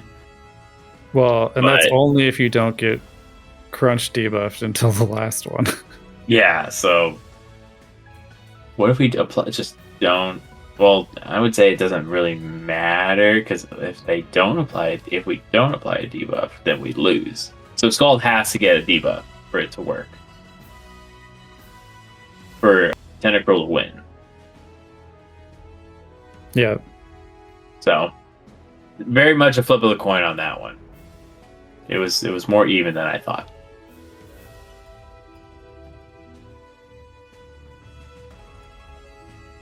What was I gonna say? The the rat on Superman's side is also much freer than normal. Because there is no fighting damage on Dirty Dan's side at all. Or bug. Like there's literally nothing super effective coming in, so you might just need the mirror, the Noctowl, or the Tentacruel to like corral it. Yeah. It's really weird because usually in this case, like, it would probably be the other way around, where Superman having a freer mon to use would be able to win. But I applaud Dirty Dan for taking a victory, or for actually taking the whole set with 2-1. Well, and because like, and maybe Tentacruel did get to play just because the Azu and the rat still look good enough. Anyway, I mean, yeah, this looks like there was some like unusual just matchup happening. There was some shenanigans. and you know, less mirror than normal in the Serene Cup. With only the 2 mons the same. Yeah. All right. So. Well, and I mean, last second call out though. I do like the Furfro because you're looking at triple water. And Furfro gets access to Power Whip, is it? Grass Knot. Grass Knot. Okay. Same idea. You're still hitting grass. Yeah, Surfing Grass Knot. Don't know why you use Dark Pulse, but whatever. Yeah, so it kind of comes down to Dirty Dan had to play around DD, Oil, and Rat combo, and looks like just came out on the right side of it. Excuse me. All right. Ready to move into the second slot for Serene? Yep. Sweet. All right. So in the second slot, we had Kid Goku of Bad Mewtwo's go up against 17. Kid Goku brought Pelipper, Azumarill, Alolan Raichu, Alolan Raticate, with Shadow Whiscash, and Defense Deoxys. And 1717 brought Whiscash, Noctowl, Defense Deoxys, Female Oinkologne, Jellicent, and Alolan Raticate. Where to begin? Alolan Raichu went Burr? Yeah, you do at least have a couple hiccups for it. Namely, there is in fact a ground type. The temptation, the temptation with Serene is to not consider Alolan Raichu, but then as soon as it shows up one time, like I'm sure you're about to say, bring it. Yeah. At least in this particular one, the Kid Goku's Defense Deoxys has 3 good targets into the Oinkologne, Raticate, and Noctowl. And if it ran Thunderbolt, or if it, towards the end game, you could nick that Jellicent. But I would suggest that Kid Goku's Defense Deoxys is freer in this scenario. And it's the thing that Alolan Raichu loves to see is a Defense Deoxys without a Mew, because that's the which psychic type or both am I getting?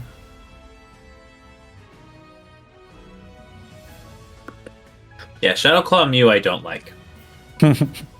But it's going to be run. And at least like with, the Jellicent, obviously, with the Alolan, you can use the Alolan Raichu for the Jellicent. For the Shadow Whiscash, for the regular Whiscash, you've got Pelipper and Azumarill. So like, of course, your other Whiscash too.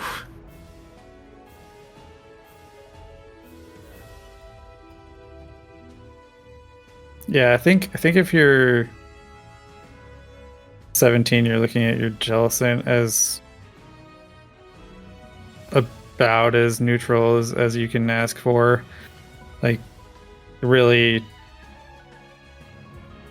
only can't deal with the Alolan Eradicate. Everything else it has play or is beating with a decent little bit of margin. That's fair.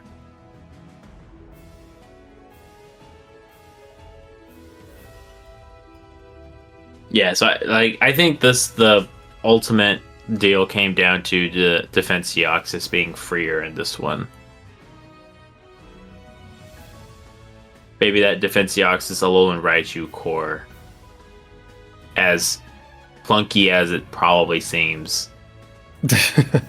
Well, it's the big problem for Alolan Raichu is that you can't reliably deal with the Jellicent. And then even the bulky normals, like outside of Noctowl, can be tricky also. So the trick is just not trying to do too much with the Alolan Raichu. To just be happy with the damage that you can sneak in, and then maybe put more of your faith back into your other Mons. Yeah, that seems like a good idea as well. Well, alrighty. So, any final thoughts on this second Serene Cup before we go into the 2 primordial slots? Azu is pretty good, but between the two, where there was one Azu on each side, it's 50%. So yeah, obviously not going to win you everything, but going to do its best. It's a sponge for sure. All right, primordial time. We're in the bad Mewtwo's. For slot 1, we had Kungamath? Something. Oh wait, that's an M. Kumjimath. Yeah, we'll go with that one. Math. Up against Chris Zeiger of A9 Elites. So in this one, Math brought Charjabug, Aurorus, Golisopod, Drapion, Sableye, and Cradily, and Chris brought Sceptile, Charjabug, Aurorus, Sableye, Milotic, and Cradily. So we have 2 dark types against 1 dark type. Sorry, 2 dark types versus 2 grass types. And 2 bugs, I guess. No Sudowoodo. That is very interesting to see. It does mean you lose some of the positive play, like for the Sceptile. Does Sceptile get access to Aerial Ace? Or is that just Superior? I think it does. Sceptile has a bunch of moves. Leaf Blade, Earthquake, there it is. Aerial Ace, Breaking Swipe, Dragon Claw, Frenzy Plant. But it doesn't really need Frenzy Plant, which is kind of wild. Yeah, it's one of those weird ones where you could, but the Leaf Blade is just right there. Because Leaf Blade is just so spammy. Yeah. There's also no true dragon type on either team. Both the pseudo dragons are on one side. I use pseudo because, Sceptile gets Breaking Swipe. Right. This is weirdly neutral. I was like, give, what's it called? Sceptile Leafage. Maybe I could then see a reason for it to use... what's it called? Maybe I can see a reason for it to use the the Frenzy Plant. But yeah, Leaf Blade is just... it's there. It can get double kick as an egg move too. Just saying. I'm confused by your leafage comment, but I kind of want to. So as of Gen 9, it gets leafage at level 1.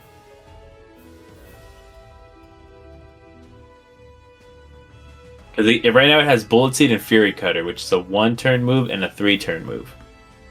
Well, leafage is a 2-turn move. No one likes Bullet Seed if you can avoid it, right? Yeah. So if we give it leafage, you give it a stab, fast move that isn't doo-doo.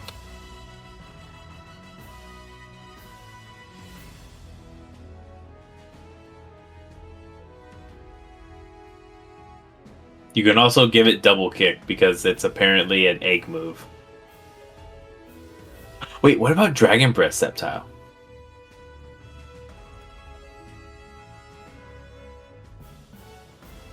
I mean, that could be interesting for mega stuff, but I'm just saying it's there. Yeah, I'm having trouble like giving this to one side. Oops. I guess each side it was very... I think this was probably as RPS as you can get. And even then... Wait. Why are you saying RPS? Hold on. So I'm saying... So like, I'll use this Charger Bug as an example. So Charger Bug can... Obviously, you can beat Golisopod. You can do... I think you can beat Sableye. I'm not too versed on the Charger Bug and Drapion matchup. And you can... Or the Charger Bug Sableye matchup. And Charger Bug into Drapion. However, Sceptile... It does... the only thing you can really do is beat Cradily with it. And even then, that's going to be really close. It's like spamming those Leaf Blades out. You're doing neutral intercept Sableye. You're resisted into Drapion, Charger Bug. And you're neutral into Golisopod. But Golisopod can still hit you with X-Scissor. Charge Bug, X-Scissor, Drapion, insert Poison move here, Aurora's Ice move. Aurora's does Aurora's things into the Cradily, Charger Bug slot. You want to stay away from Golisopod. I don't really know too much on the Sableye and Drapion into Aurora, so I can't comment on it. Milotic does its Milotic things against anything that is not named Cradily or Charger Bug. And Sableye is very, very neutral. Again, I'm saying Charger Bug beats Sableye for right now, but I could be proven wrong. And it will have some issues with Golisopod. Because Shadow Claw or Fury Cutter can hurt Sableye a little bit. So I think so I don't want to say like, this was lineup dependent because that's in a way saying it's more RPS dependent, which is where my RPS comment came from.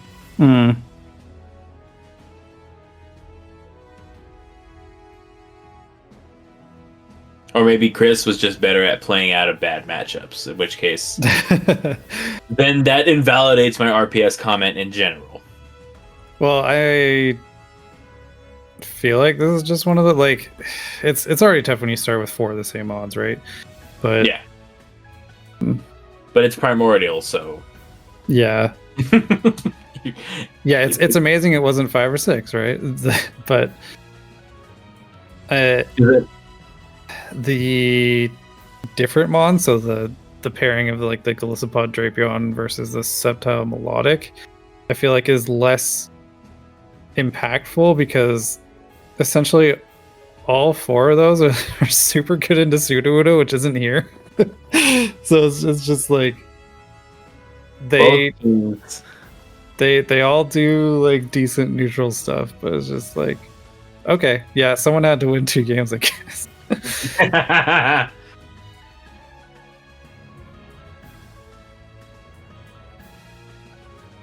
Yeah, especially this one in particular, like you said, both trainers said, I don't want Sudowoodo to play. And what happened? Well, it was like they were totally justified, right? It was an insane liability. Outside of Aurorus, it didn't really have a whole lot to like. I guess Credilli too to a certain extent, but not as much. Okay, so yeah, like you said in this one person had to win 2 games, and it was Chris's. It was Chris. So good job, Chris. I'm ready to move it to the last primordial slot because I don't want to hurt my head around this matchup. Well, and I mean, we get a Sudowoodo, so that's cool. Yay!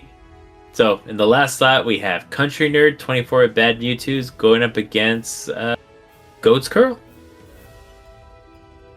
Once again, if I mispronounce your name, don't DM me how to pronounce it, and I'll do my best to pronounce it correctly. But that's not guaranteed I'm going to get it right. So, Country Nerd brought Cradily, Dragonair, Aurorus, Sableye, Milotic, and Munchlax. And Curl brought Milotic, Goodra, Chargebug, Frostlass, Cradily, and Sudowoodo. So we also get our dragons back. And we get the tried and true Dragonair versus Frostlass matchup. I'm very sad that Frostlass came out on the winning side, but Curl took a 2-1 victory over Country Nerd. But it should have gone the other way because, Dragonair's on the other side. I'm just saying, I haven't really made a Frostlass is overrated joke in quite a while, so here's that Frostlass is overrated joke right here.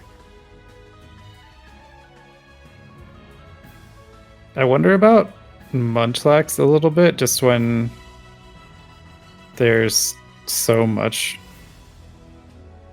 rock pressure. Like, sure, you can go the lick route and at least be doing neutral fast move, but it feels tough to run the Munchlax when the body slam doesn't have as much utility. I'm gonna say an attempt was made with Munchlax. Well, and like I'm hyper focusing on it a little bit just because I really enjoyed it in Serene, but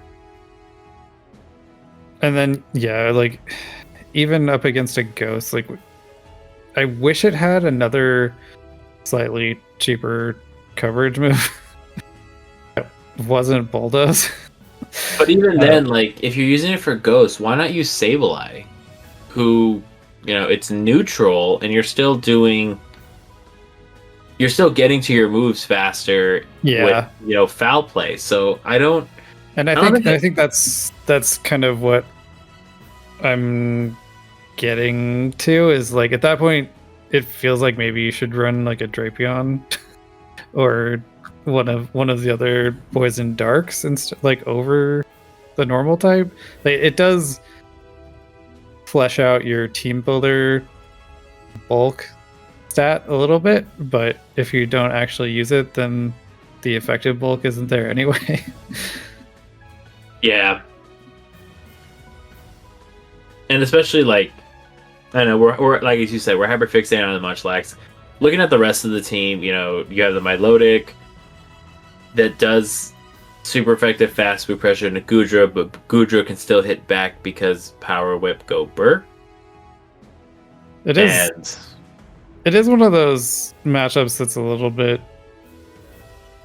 weird just to conceptualize because both of the cheaper charge moves are resisted on either end. But at least with the melodic fast move, you are doing super effective into it.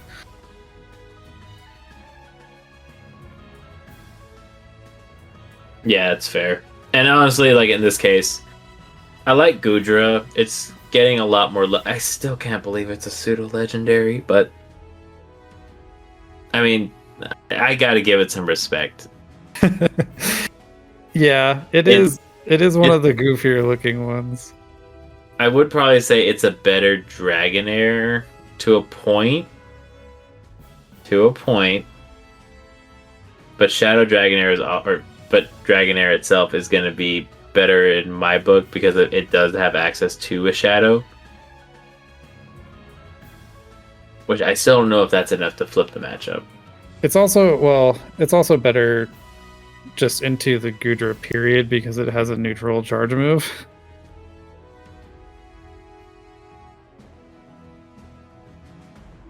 That's right. So today I learned that Shadow Dragonair has more HP than a Gudra, but still loses. Yeah. Shadow Dragonair wins in the 0 shields, but loses in the 1s and 2s. So we're gonna Is that what? Is that just based on Dragon Breath damage? Yeah, so Dragon Breath damage, and then you land a Body Slam. Sorry, I meant in the ones, like, or the EN shit, why it's losing.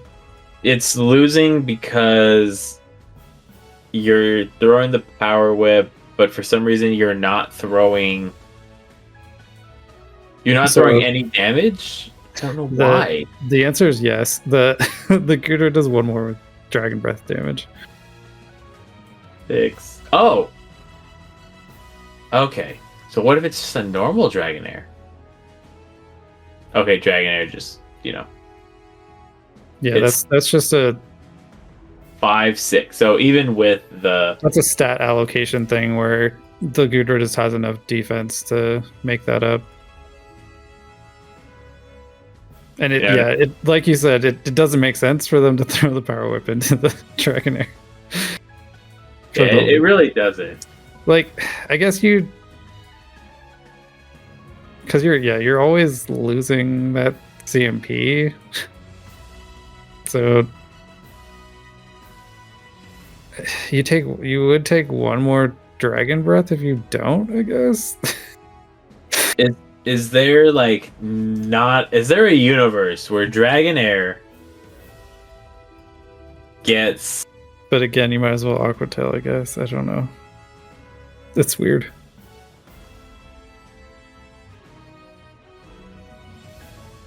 Okay, so what about 12? Like, if you make it attack weighted, nope, you're still only doing 6 damage. Dang.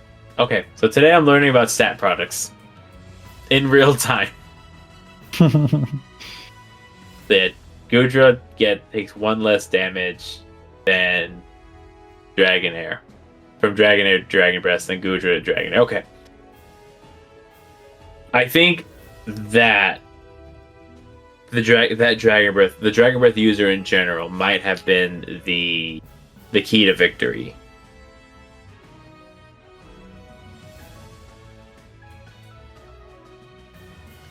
Yeah, it's a weird one conceptually. It's hard to conceptualize that a stupid, gooey snail can beat an elegant snake. I don't like it. It's hard for my head. It's hard to wrap my head around it, but I'm sure it'll be good to know, though. Pogo is hard for me to wrap things around, so. All right, that's our deep dive. So yay! We didn't go over the previews, did we? No. Okay. I mean, we didn't say them specifically. All right, time to go over previews. So, round 3, Elite TMs draws SoCal Swablu Gold. LU Origins draws SoCal Swablu San Diego. Pogoch draws A9 Elites. Inferno Overdrive draws SoCal Swablu Blue. Born from Ashes draws Antimatter Go. Cool Cats draws SoCal Swablu Coastal. And finally, Bad Mewtwo's draws Beginner to Winner. Best of luck to all of these teams competing this week. You're over the halfway point in the playoffs. Yay! And we talked about it going into round 2, but this time for real, I'm eager to see which teams benefit from being back on track on the 1 week round. Yep. So with that wrap up taken care of and previews, we're going to take a quick commercial break, but we will be right back after these messages. Hooray!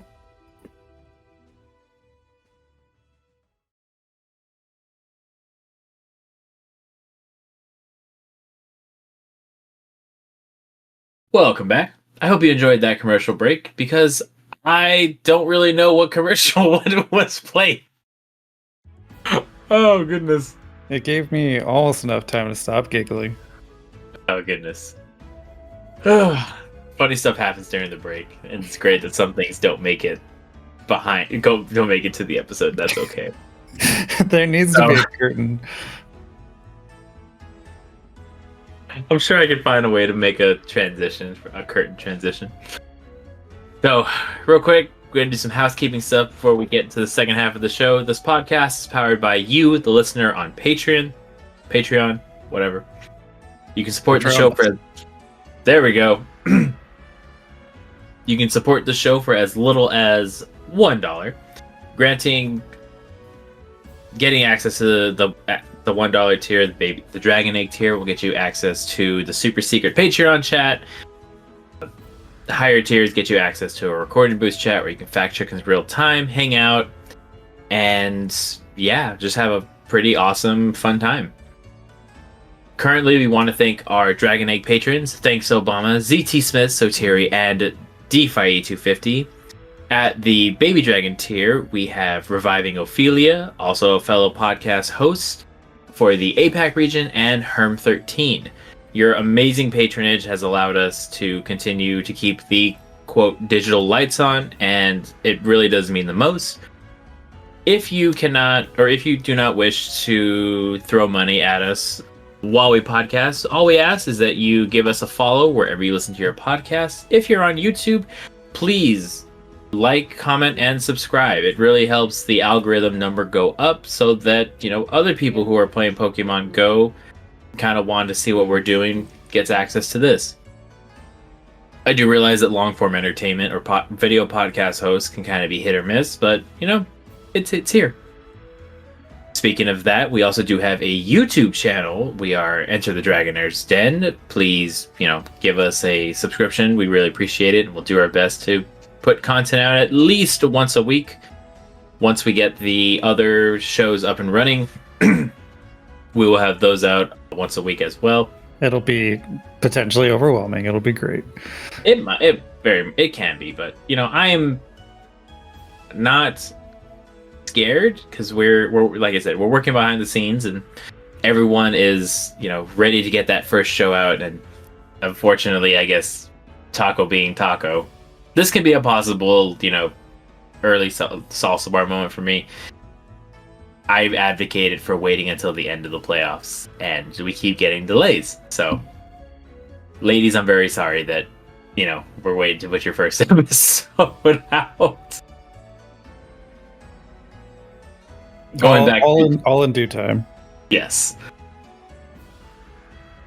The next part is we do have a Discord that you can join in. To click on the taco saying that you agree to the rules, and just come in and hang out. You can chat with me. I'm of course fairly active in the Discord. I'll start talking about some random things. Jet's also in the Discord, and he will give professory things. There's also the Naked Hornet who will give us. He likes to choose violence apparently because he gave us a tier list that I don't really agree with. But he's not here, so I can't give my grievances. I will air them in the Discord as gentlemanly pogo trainers. And then finally, we do also have a Twitter or an X. I am at TacoDog_8. You can follow me for memes about RuneScape, whatever, Pokemon Go, Formula 1, NASCAR. I think that about covers it. Yeah. Or you can, if you want updates on the show or how the teams are doing, follow at Dragonair Den, where, that's about all the places that we are active. And then, of course, we're active on Spotify, Apple Podcasts, Amazon, and Google Podcasts. So a review or a follow will definitely make number go up, which makes my RuneScape brain happy because dopamine goes burr. And it gives me a lot of time to let everybody know that, everyone that tunes in week and week out listens, gives feedback. We take that feedback to heart. It really does mean the most because, podcasting, even though we've been doing this for about a year and a half, we still have a lot to learn. Taco very much has a lot to learn in video production. Trying. It's happening, which is step 1. Step 2 is getting that practice. And then I gotta stop that practice in about 2 weeks. No, it's pause. Yeah. Well, yeah, let me rephrase. I'm pausing the production and going back to just the audio editing part for the next 4 months. In which case, we'll see what happens on the YouTube channel. Woo, lad. With all of that out of the way, it's time to get into the community engagement section. We talked about megas and had a very long discussion. I'm going to refer back to that episode if you want to hear the community's thoughts on it. This week, however, the community engagement section is going to be with... I just got trolled in our Discord. What else is new? Yeah, it happens. So going back to this, Jet and I were talking at the end of, and kind of wanted to tie in Zygarde a little bit because we kind of steered the boat into the mega slot. This one, however, we do have, we're going to tie it into a little bit of Zygarde. So as everybody knows, you can only have one Zygarde with you.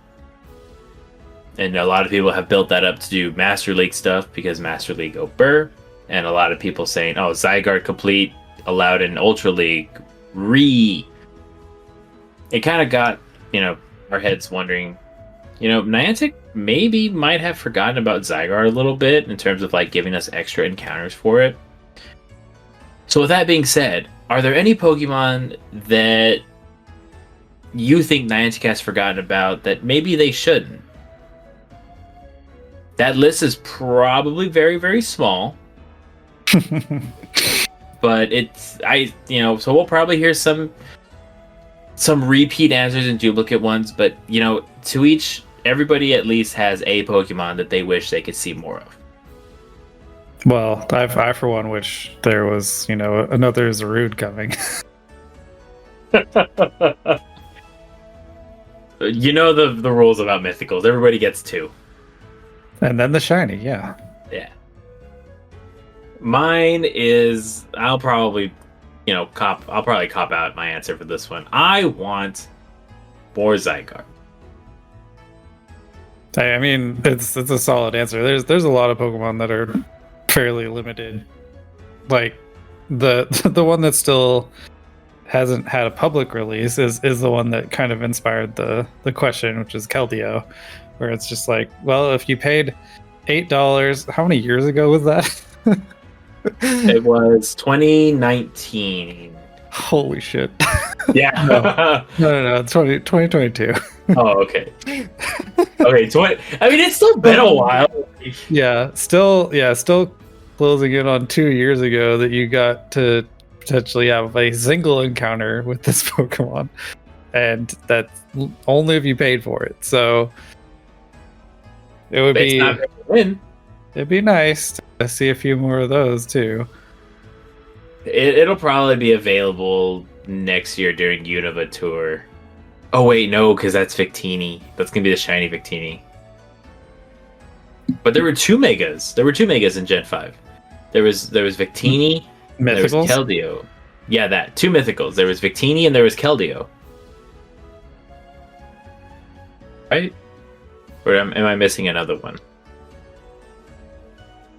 Nah. I can do the scroll. I mean, depends how you feel about Genesect, I guess. Can you trade for it? No. But you can raid it. Yeah. I mean, we don't know that Keldeo won't be raidable. I mean, Meloetta is also on there. Alright, that's fair.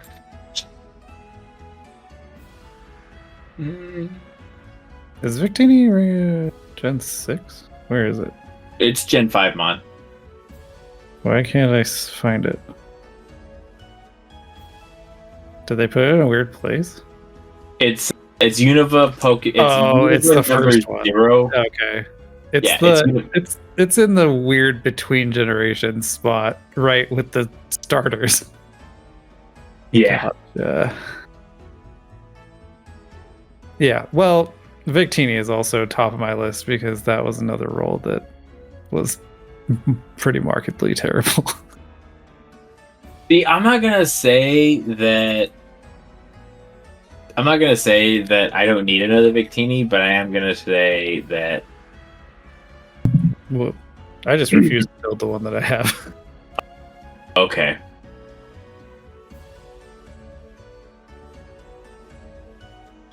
Yeah, do a lot of scrolling for this one. Gen 4 mythicals. I mean, we're still missing Fion and Manaphy. Which And then Gen 4, it's ridiculous that the Gen 4 Pokedex is incomplete while Gen 5 is done. Yeah. Okay, so Genesect, I guess we can. Oh wait, no wait, Meloetta exists too, so we can't forget about Meloetta. There's Keldeo, there's Meloetta, Genesect. I did say Meloetta out loud, didn't I? I'm gonna say you did, and I probably wasn't paying attention. That's allowed. Gen 6 is missing Volcanion. We do have Hoopa, but we don't have the Hoopa. We have Hoopa. We have Hoopa and Bound, but there are trainers that do not have access to change the forms yet. So, what's the prerequisite for that? I didn't know that there was a lock associated with that. You had to complete a quest within a certain time frame, and if you completed the step after the time frame, you can't change the form. Because mine doesn't let me change it. None of them? None of them. That's so weird. I had no idea. I do not like it. So because I completed the thing is the reason I can change them? So you have to have players need to ensure they finish the second step of Mischief Unbound Special Research, which unlocks it. But it was okay.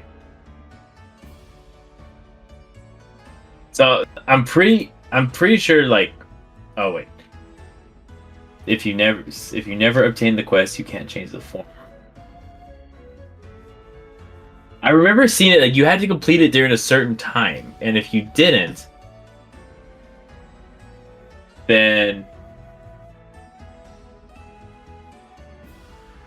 I mean, this can also be something we research more, but that blows my mind. I had no idea that wasn't just something available. So I don't have the ability to change the form. That's so weird. And this hacking game.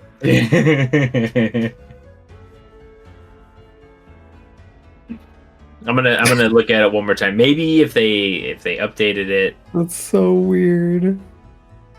Yeah, no. So I'll hold my phone up to the screen. It looks bad, but you see, it just says powered up and new attack. Yeah. Well, it looks very different if you do have it, so it's like immediately obvious. Yeah. So this one is the regular Hoopa. That's so weird. So I don't have the ability to change it.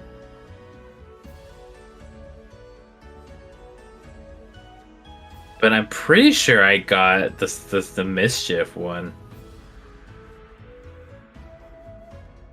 There's a lot of quests that I have to scroll through, so I'll look for it later.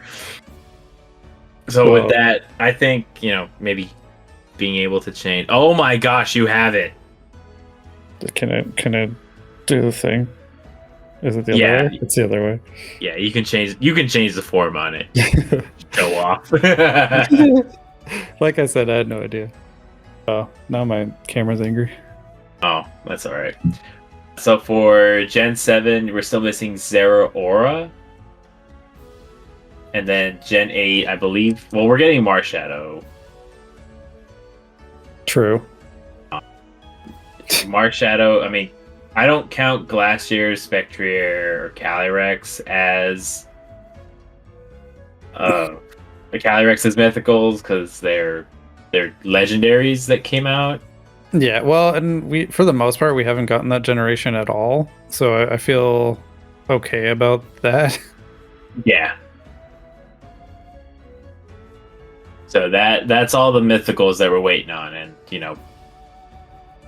the tours is when we'll get all the what's the word? Words are hard. The tours is when we'll get like the Pokedex to be released in its entirety, right? And absolutely nothing is gonna go wrong. Yeah, they might just change their minds or something. So we're gonna circle this all back to what Pokemon do you think Niantic should give us extra encounters of? Or at least another Shot at it. Yeah. So feel free to type your answers in the Spotify area, answer the question in the weekly answers section of our Discord, or even comment on this YouTube video down below.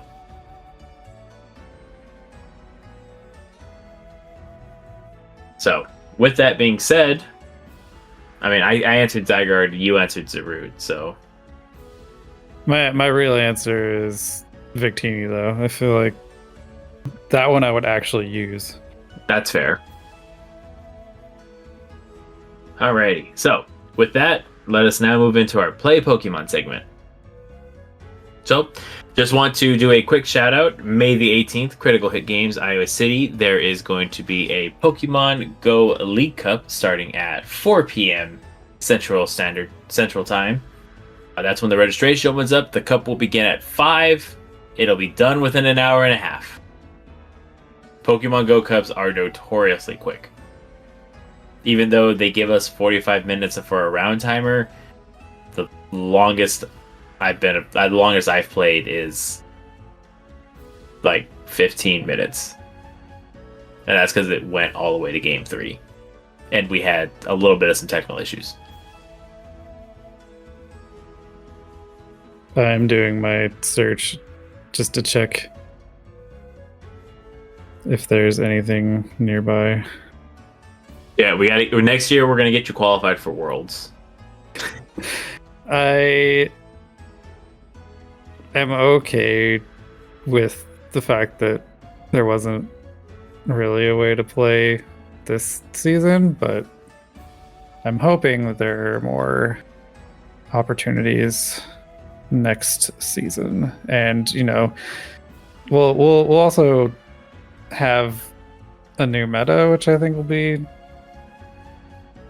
hopefully fun still. I think so. So while you're looking at that, I'm going to bring up registration for NAIC opened up, and I think they're at the cap already. Or I could be wrong. They could be very close to the cap.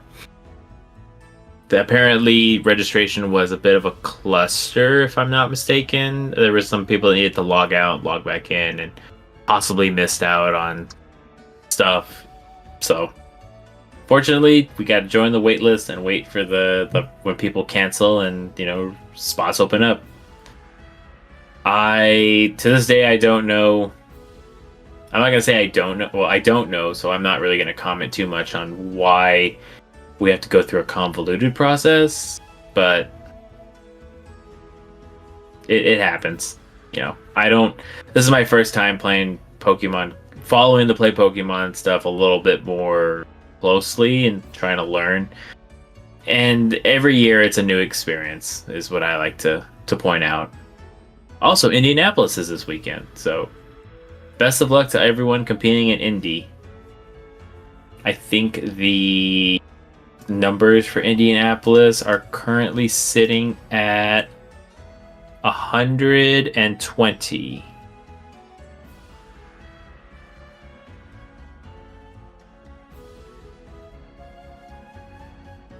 $126, it looks like. And that was as of April the 25th. Or 129 now, as of the 27th.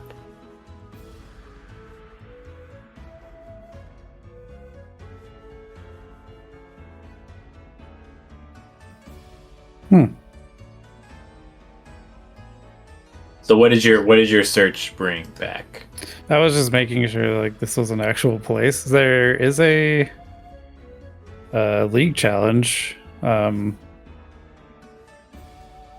the way down in Chula Vista on the 19th. So I mean, they are happening now, which is kind of neat. Woo! Yeah, it looks like a nice little esports and TCG center down there. That's cool. Awesome. Glad to hear it. So hopefully that can be your new stomping ground where you just like delete everybody from existence. Well, or at very least, it's an option, which has been the frustrating thing, where aside from that, literally everything else is LA. So, yeah, I mean, cities have a little bit of an advantage having more like centers and stuff, but I would say I feel like I hear you on that to a certain degree, but it's still the difference between San Diego and LA. Like there should not be nothing in San Diego. There's a SoCal Swablu team in San Diego apparently, right? And if like the Swablus are having some issues getting this up and running, Swablu, get it together. Well, and I think the issue, as far as I understand it, is just getting the businesses to say yes. Like it's ultimately it's not up to us as players. Like you need to still have a willing venue. Yeah, I also did find that like it's easier to try to get Go started at like another venue or like a venue that already has like TCG stuff. If there isn't, well, you're gonna have to do a little bit of some lifting. However, your Pokemon Go community will thank you. Well, and just as like a quick response, it does look like there's plenty of VG and TCG stuff, but I think you just end up with another hurdle if those places don't have Wi-Fi to like put everyone on a playing field where you can actually connect to the game. I would probably say my first world problems are going to show, but I think in 2024 it would be very difficult for like a game shop to not have Wi-Fi. No? Well, that was my response, but apparently it's a thing. Or okay. If they do have it, it's a private Wi-Fi. Like they don't have one that they would share. Maybe is the difference. Because I know my local game shop has it's built under the street, so like there is no cell service. So they allow us to. They have like two separate Wi-Fi's. One's for like store use, which is like great security. The other one is for like people to connect to the internet and be able to do stuff. Also great. Exactly. So I guess like in like my game shop in particular that I go to, that is a necessity. Like you need that. I don't know what the other game shops look like, but I think at least like most of them would have like a Wi-Fi bases or like a second router of some sort. And if you're a game shop owner and you're listening to this episode, if you want to inform me about something like, this is why that some shops may not do this, please let me know. Like I'm always looking to learn new things. I'm not going to say I'm better than you because of like I helped start, Pokemon Go at my local game shop. No. I just saw a need. I asked a question and the tournament directors and the shop owners were nice enough to work with us, and now we have a place that we can play Go at. Also, a shameless plug, there's a template in the Play Pokemon Events Discord that's pinned that you can borrow as an email template and get other stuff up and running. I helped make it, so go use it. It's a lot of fun. And a lot of people have been responding with Taco, thanks, or not just Taco, but hey, thanks for bringing this up. I now have a place to go, and we just had our tournament with like 12, 15 people. So, and even like the TCG folks, a lot of them are nice enough; they'll help you out, or a lot of them will probably help you out. I know my guys. I made a deal with them. I said, look, if you help me out get this Pokemon Go tournament off the ground, I will come to at least one of you. I will come to one of your events if you need an extra one, or a pre-release if need be. Sure enough, they needed one and they called in a favor, and I obliged to that favor because I'm a taco of my word. So it's there. It's gonna take some work, and obviously I know sometimes the work may be a little bit difficult, but I believe in y'all. Like, you got this. I give you 2 thumbs way up. Even you, Basti users, if you're trying to set up tournaments.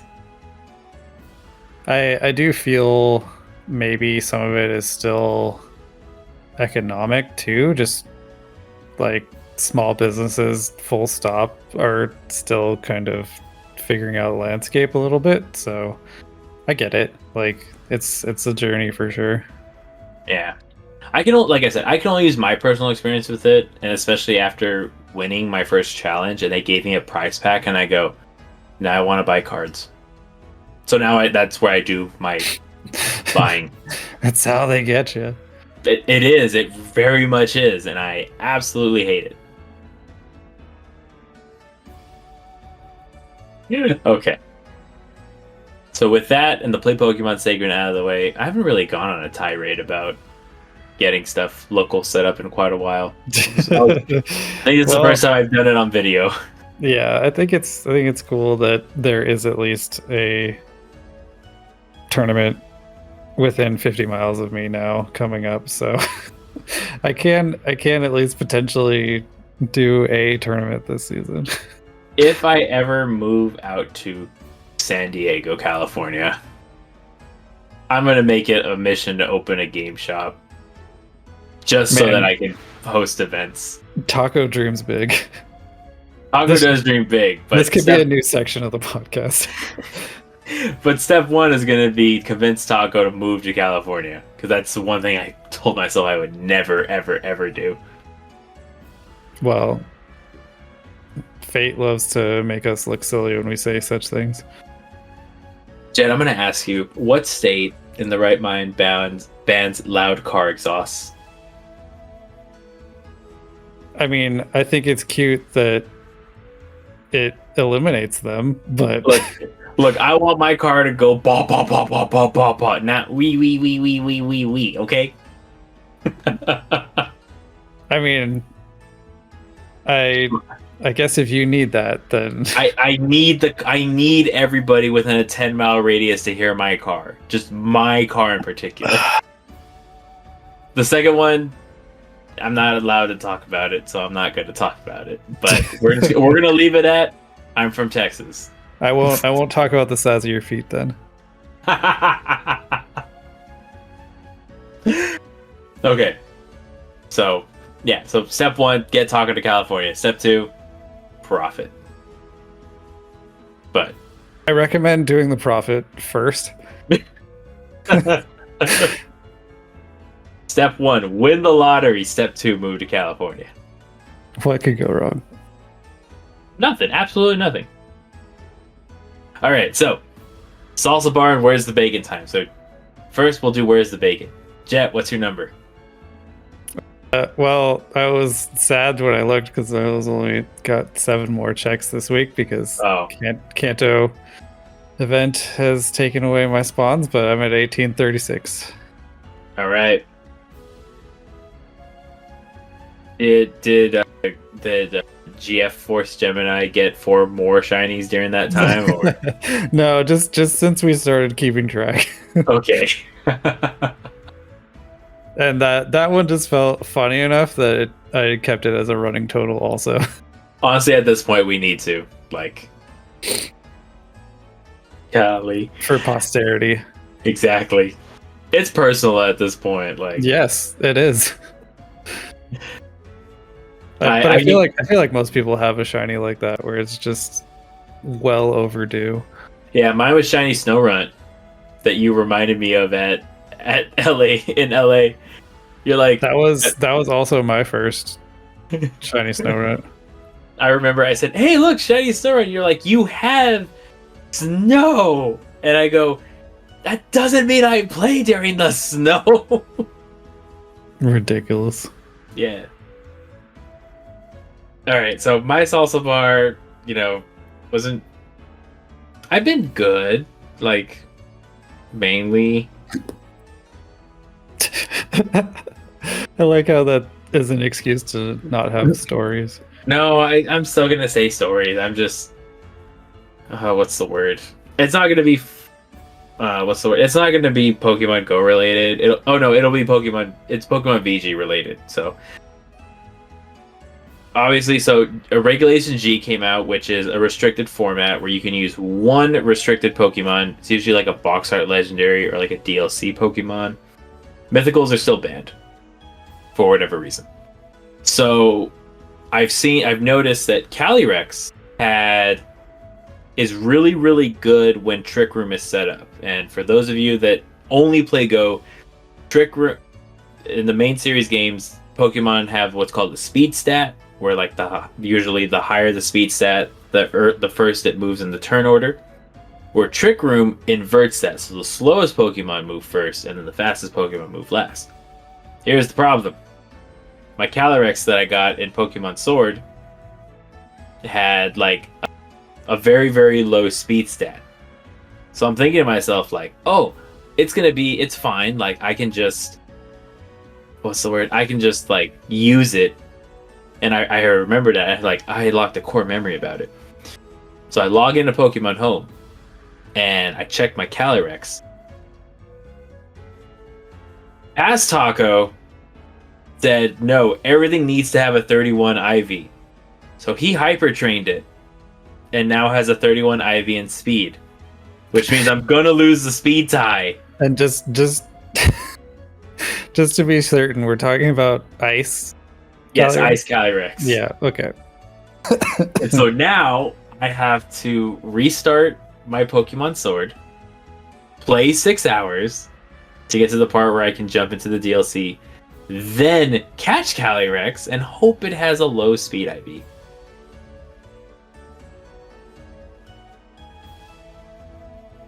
It's a good thing I have 4 months to prep. Well, at least it's not an Amorous, which you need whatever it is, like 20 hours to get to. But an Amorous also doesn't do a lot. Oh, hey, look, a talking Pikachu hit legend. Yay! Just in time to shout out the achievements. Yep. Alright, so achievement section. A talking Pikachu hit legend. And gets to fight against a trainer named It's Big Bird that looks nothing like a big bird. This is not the big bird I remember. Alright, so with that, we'll do some GBL progress. I'm supposed to be in a race. I'm still tying my shoe. Did you get new shoes at least? I did have new shoes. That's good. I still have my old shoes that are awful, but now I use them to cut the grass. Not walk 20 plus kilometers. Yeah, no, we can't do that with those. That's how you get blisters.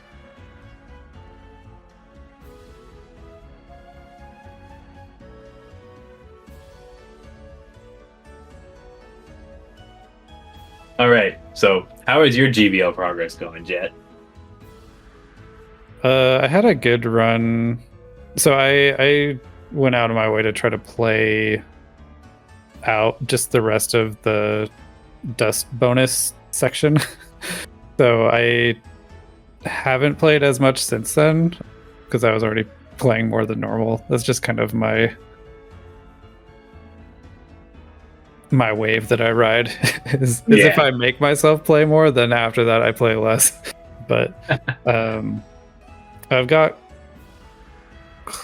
I'm close to 2,900 now, so I'll probably play a bit more before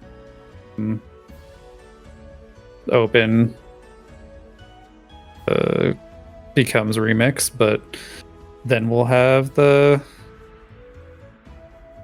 event which is 100 battles, so it's just like I'll probably pace myself for this week still, but I'll maybe attempt it, but I'll really be looking at the weekend as a potential to climb it. I was gonna say as a reset. Yeah, well, and just because the dust bonus will be back, and that like affects me mentally more than it probably should. Like going from getting the 2,700 for that first one down to 900, like there's it's just like I don't want to play with you anymore. I'm gonna try to get to 1 million during the Go Battle weekend. I have 142,000 Stardust to go, and I think I can do it. Just like banking 1 million dust, you mean? Yeah, banking 1 million dust. Okay, gotcha. Yeah, I'm at 858,000, so I think it's doable. I probably won't take it. Probably will take the whole weekend, but yeah. I would be surprised if between now and then you didn't just make up that difference, but well, I mean, I can by like riding my bicycle and stopping by my local auto nest, but then again, I gotta remember stop by the auto nest, or yeah, just feel motivated to play in the first place. Which we do have, like we do have Rivals Week, so there will be at least some of those Pokemon you probably want as shiny, right? So yeah, or need XLs for it can be a secondary effect. Yeah, the XL is probably is what I'll push for. Alrighty, so with that, it is now time that we say goodbye. It's the end of the episode. We stuck through it. I'm proud of you all. We made it. Yeah. So until next time, always remember, keep your dragon fangs sharp.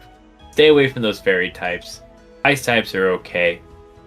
And until next time, we will see you all in our next episode. Bye bye. Let's do some surprise picks out there.